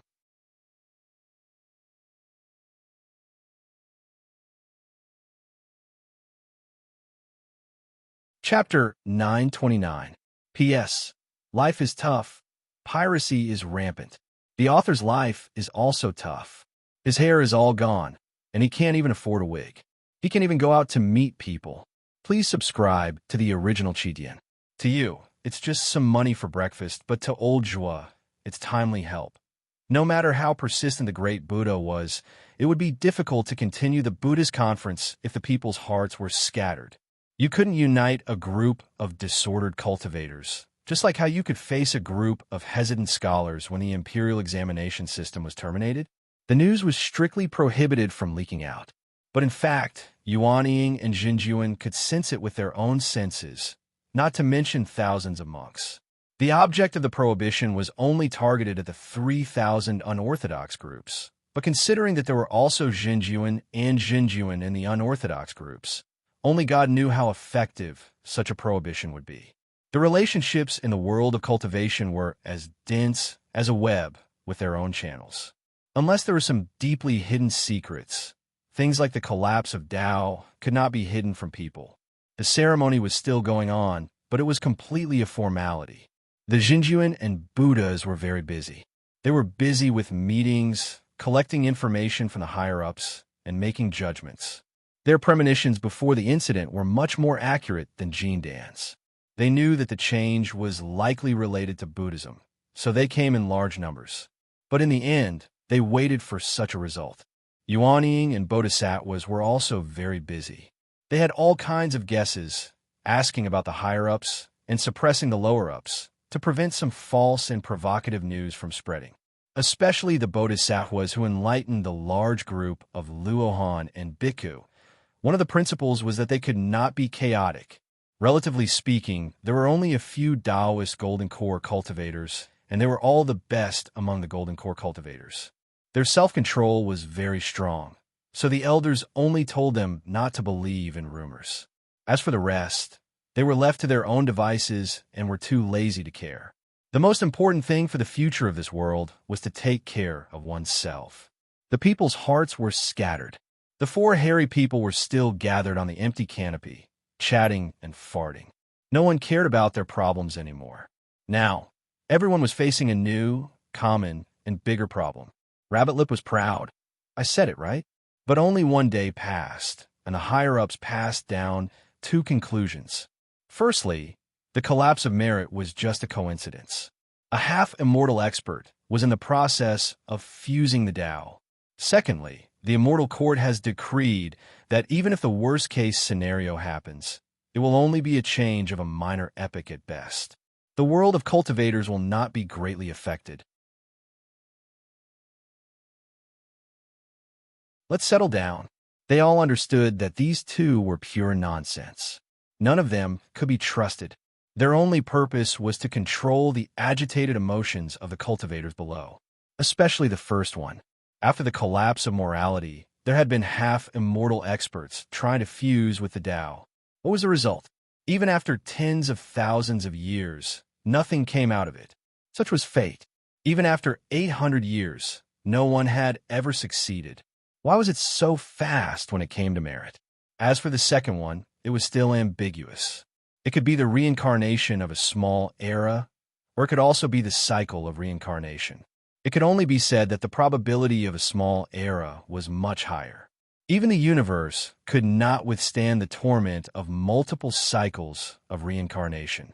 Everything had a habit, or else it would become a habitual flow, and every few million years, humans would have to start all over again. Maybe in the future, it won't be humans who rule the cultivation world anymore. It could also be a bug. The slug began to indulge in its imagination. Rabbit Lip was displeased. Can you stop talking nonsense like that? You're spreading rumors. If you're caught, your cultivation will be crippled. How can you say such nonsense at this time? Everyone is in a panic. If you dare to say it, there will be people who dare to believe it and spread it. The slug twitched his mouth. Aren't I just saying it among the few of us? Who would say such things outside? Besides, if this is considered spreading rumors, then what's the point of saying it with one ear? He is basically encouraging people to rebel, directly beheading him. Qing Xian said seriously, in the next few days, there will definitely be other news. Without a doubt, it will be news to control the situation. This is the correct way of cultivation. We just need to support it. Before this incident, the battle in the cultivation world is only a battle of orthodoxies. The battle of Taoism and Buddhism, the battle of orthodox Taoism, and the battle of domains. But once the Tao collapses, we will have to face a more realistic battle of the era. Rabbit Lip nodded. He was a little similar to Qing Xian. They were both scheming. Morn clothes is right. The battle of the era. Looking at the time window, starting from our generation, we will be able to join in the fight for the Xiantian Tao. The great cultivators above don't have enough lifespan and won't be able to last until that day. Only we are in the most advantageous position. Yes, including the next few generations of foundation establishment. In the cultivation world, no matter how strong an individual is, they will not be able to deal with such a chaotic situation. Therefore, I suggest that we strengthen our cooperation. In the end, it is still too far away for us to fight for the Tao. What we need to do now is to support each other and live on. Their background were the same. They all had standard Tao meridians. Originally, they were also related, but they were not close. But in the current situation, it was important to have their own friends outside the sect and their own strength. The sect was the foundation. But what about a few thousand years later? When they stepped onto the stage of true monarchs, their relationship could decide many things. As for the competition, what about the 36 Xiantian Daos? Was it not enough for 4 people to share? Young people would always have young thoughts. It might seem arrogant now, but who knew what would happen in the future? Lu Xiaoyi sighed.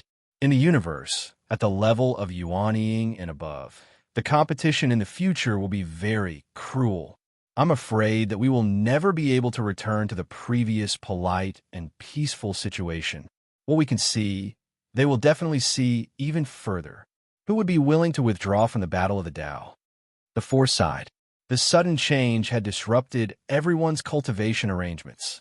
Everyone was faced with a new choice, even the direction of their own Tao teachings. What about the direction of Tao teachings? The collapse of the Tao will definitely affect a cultivator's ability in the Tao realm. 10,000 years ago, morality was not there, and there was no one who cultivated morality in the cultivation world of the universe. 800 years ago, fate was not there, and divination disappeared overnight. Now, merit is not there, although the ones who are anxious are the monks, and it has nothing to do with us Taoists. Who knows who will be the next to collapse? What if after painstakingly cultivating for hundreds of years, just as we are about to succeed, our Tao is gone? Wouldn't you feel wronged? It's not sighed. What he said was actually the most realistic problem in the cultivation process for cultivators.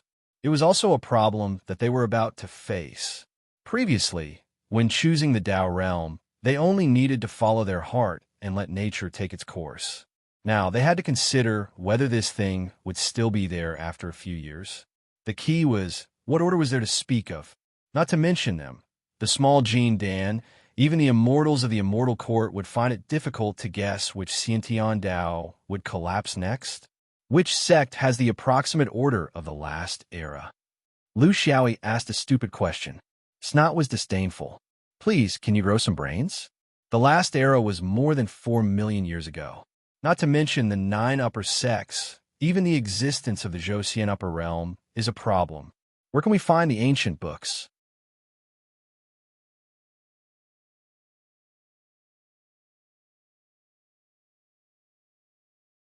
Chapter 9:30. Rabbit Lip pondered and said, Yesterday, I overheard some of the elders in the sect talking. It's more reliable than me blindly guessing. I reckon that after we go back, every upper sect will categorize the things related to the Tao realm in the sect and arrange the possible order to guide their disciples' cultivation. They will try their best to avoid stepping on landmines too quickly. According to the elders, although they can't be sure which will collapse next, there are too many choices. However, they can roughly guess which ones will collapse in the end. For example, time, space, 5 elements, yin and yang, creation, chaos, strength, and cause and effect. These innate Daos should be the last ones to collapse. I think it makes sense. The few of them nodded in agreement.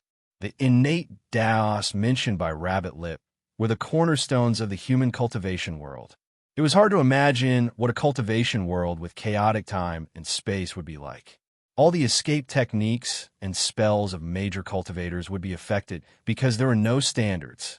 Similarly, the 5 elements and yin and yang were equally important because they were the cornerstones of nature. Without the 5 elements and yin and yang, how would plants grow? How would heaven and earth change? For Taoists, once the 5 elements were scattered, 90% of the spells would be affected and become unstable. If the new era begins, I'm afraid these will be the first to converge. Qing Xin added. The few of them were having a heated discussion. Only Lu Xiaoyi was smiling foolishly at the side. Snotty was very unhappy. Here, why are you smiling foolishly instead of talking? Gloating? That's the characteristic of your sword vein.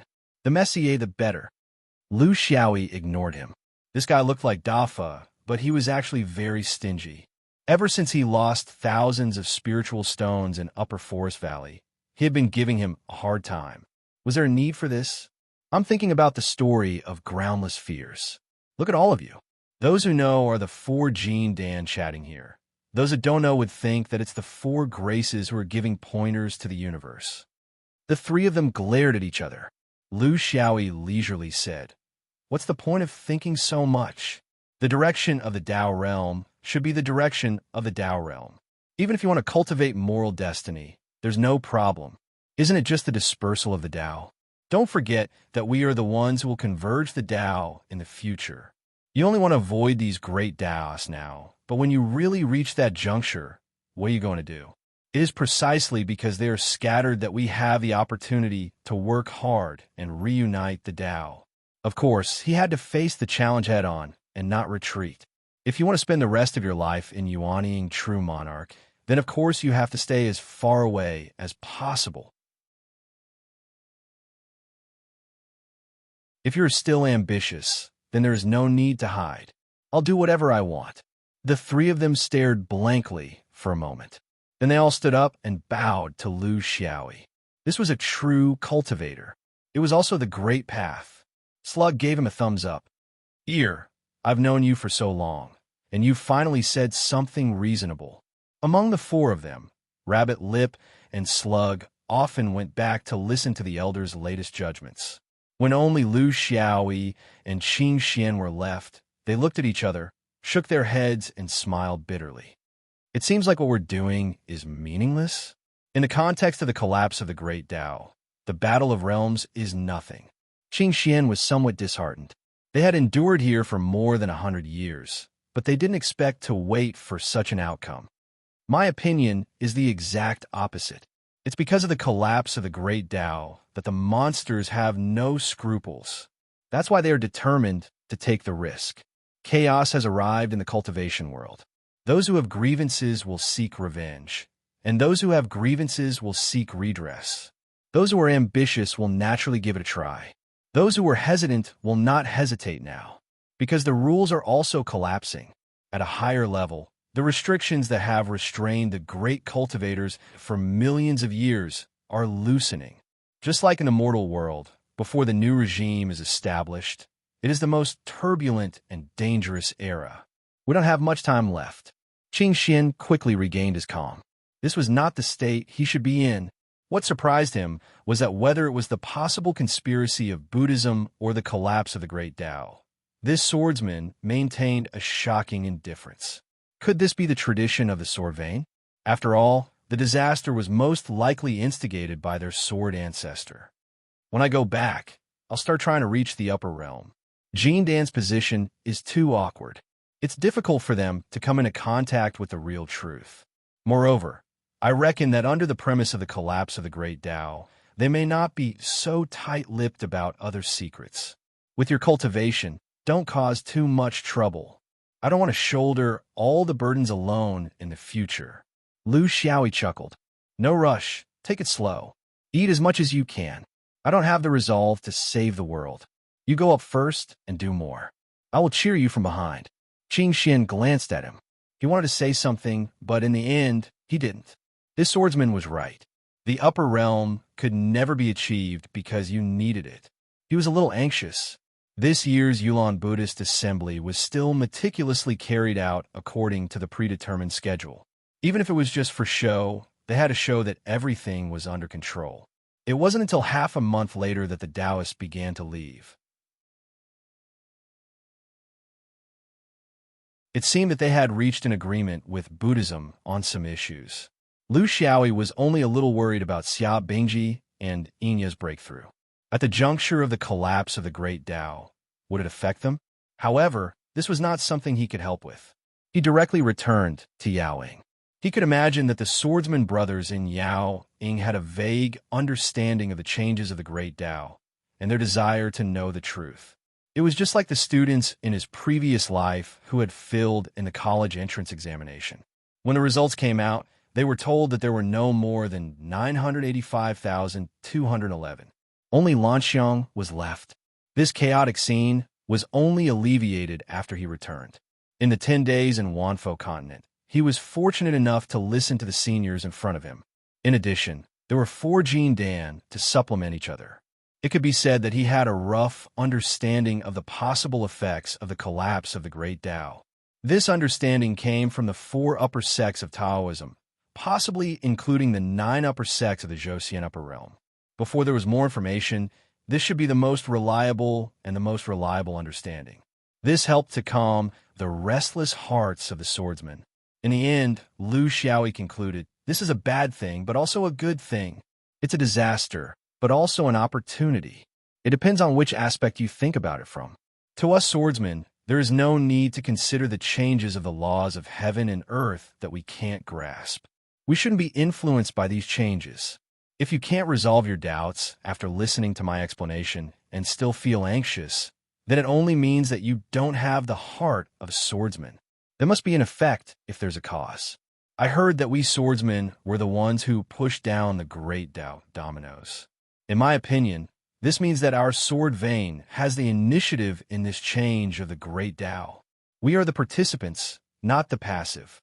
If we are lucky enough to reunite here after thousands of years, you will know how important today's choice is to you.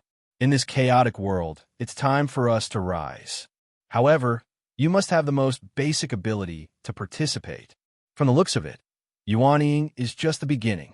If you can't even do this, then find a place to get married, have children, and live the rest of your life in peace.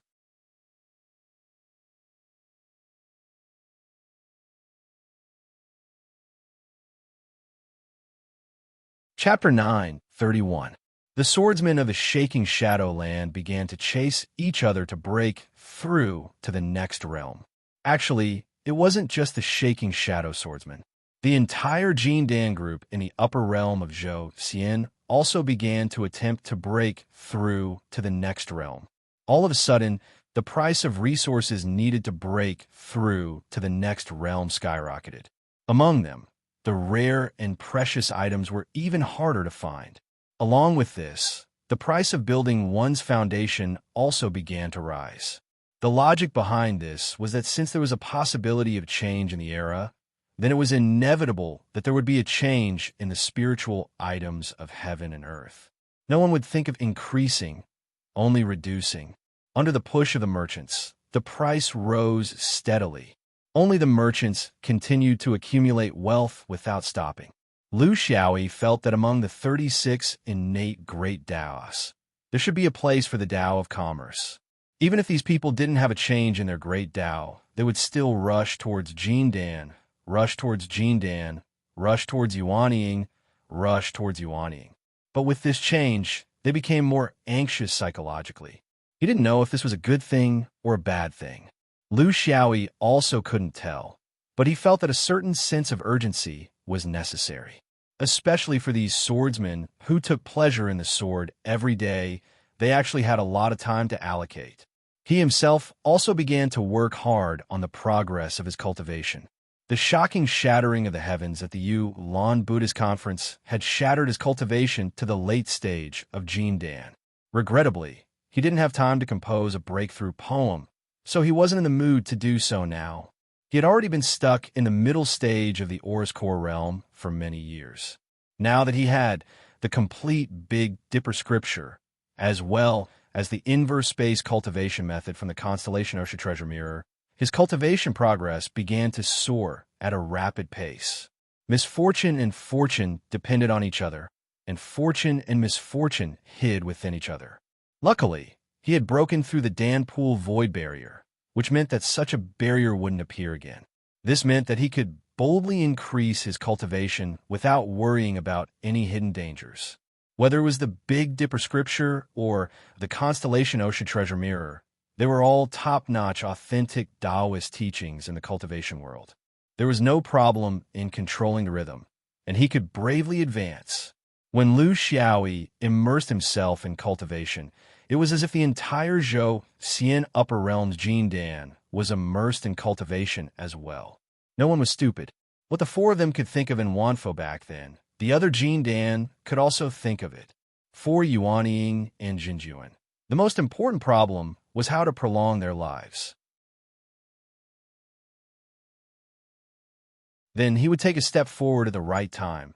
For half-immortals, apart from thinking of ways to live longer, if they really couldn't persevere, they would try to fuse with the Tao, fuse with the innate great Tao. This was something that they didn't even dare to think about in the past, but now they were very clear about which great Tao had gaps. Of course, whether or not they could merge was another matter. They had to try before they would be satisfied. To Jindan, nothing else mattered. The upper realm was the only thing that mattered. Only by taking a step forward could they truly enter the great tide of changes in the era and be qualified to pursue their own destiny. In the bounded domain, when the Jindan were no longer passionate about fighting, the entire world became quiet. Just like what Hairlip said, it was actually a rare period of peace after the cultivation world was established in the bounded domain. Everyone became polite and orderly, and there were very few cultivators who traveled outside to play with cats and dogs. The only question was, how long would this peace last? Fifth ring, 3 Pure Palace.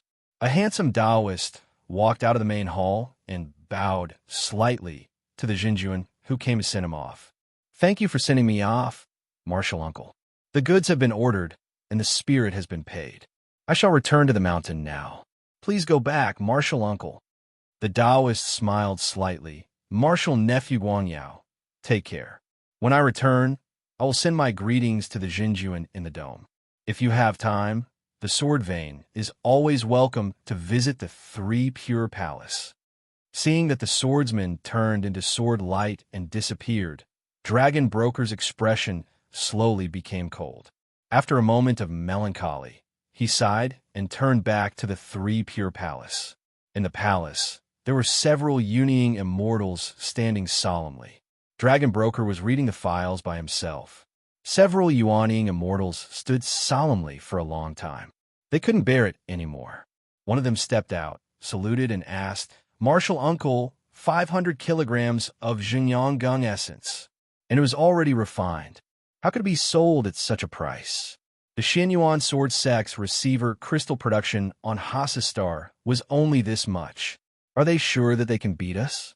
The three Pure Palace and the Sword Vein have been fighting for tens of thousands of years, and they have never been so aggrieved. Xuanyuan's sword is sharp, but are the techniques of the three Pure Palace easy to deal with? Dragon Broker put down the file, looked up, and saw that the 5 Yuanying immortals were all angry. He sighed. He needed to explain. After all, they were the main people in charge of managing the conflicts in the realm. You said that the three Pure Palace had never been so aggrieved when facing the Sword Vein. You are wrong. In fact, there was a period of time more than 10,000 years ago when the three Pure Palace felt even more aggrieved when facing the Xianyuan than now. Do you know why? One of the Yuanying immortals was quick-witted. Martial Uncle, are you talking about the several thousand years when Xianyuan was at the peak of that sword lunatic? Dragon Broker sighed. Yes. In that period, when that sword lunatic attacked, there was no one who could withstand his sword. Young God, half immortal, fifth decay, second severance, there was no one who could block his sharpness. The three Pure Palace could not be found, nor could the Supreme One. There was no one in this universe, and there was no one in that universe. The unspeakable lands were also the places where other half-immortals were active. There was no place that he did not dare to cause trouble, yet no one could stop him. He even dared to kill the immortal beasts of the celestial court. In the cultivation world, strength is revered. If a sect or force has such a person who can sweep through the world with his own strength, then he is worthy of respect. If you can't beat him, then you can only cower. What reason is there to talk about? One of the Yuanying immortals said weakly. That was 10,000 years ago. Later, didn't he self-destruct after Tao integration? He is no longer alive, so there is no reason for us to continue to fear him, right? In these 10,000 years, haven't we been on equal footing with Xianyuan again? We have not softened our backs, so why are we suddenly... Dragon Broker sucked in a deep breath. Yes, you are right. Originally, after that sword lunatic obtained innate Tao and Tao, the ancestors of the three Pure Palace directly passed down a decree from the Immortal Court, warning us not to strangle our relationship with Xianyuan, this sword vein. At first, we thought that after several tens of thousands of years of struggle, Xianyuan would finally be able to suppress us three Pure Palace with his own strength. In the end, we did not expect that this person would become world-weary and self-destruct. Since he is no longer alive, it is naturally impossible for us three Pure Palace to continue to submit. That is why we three Pure Palace have been able to make a comeback in these 10,000 years. The enlightened masters listened quietly, knowing that their uncle was about to speak of the key point. Dragon Broker changed the topic. You all know about the fragment of virtue a few days ago. As the saying goes, one can be two, but not three. The collapse of three innate Tao in 10,000 years is enough to prove something. I will speak the truth. The possibility of changing epochs is very high. This is also the conclusion of the sect, and you all know it very well.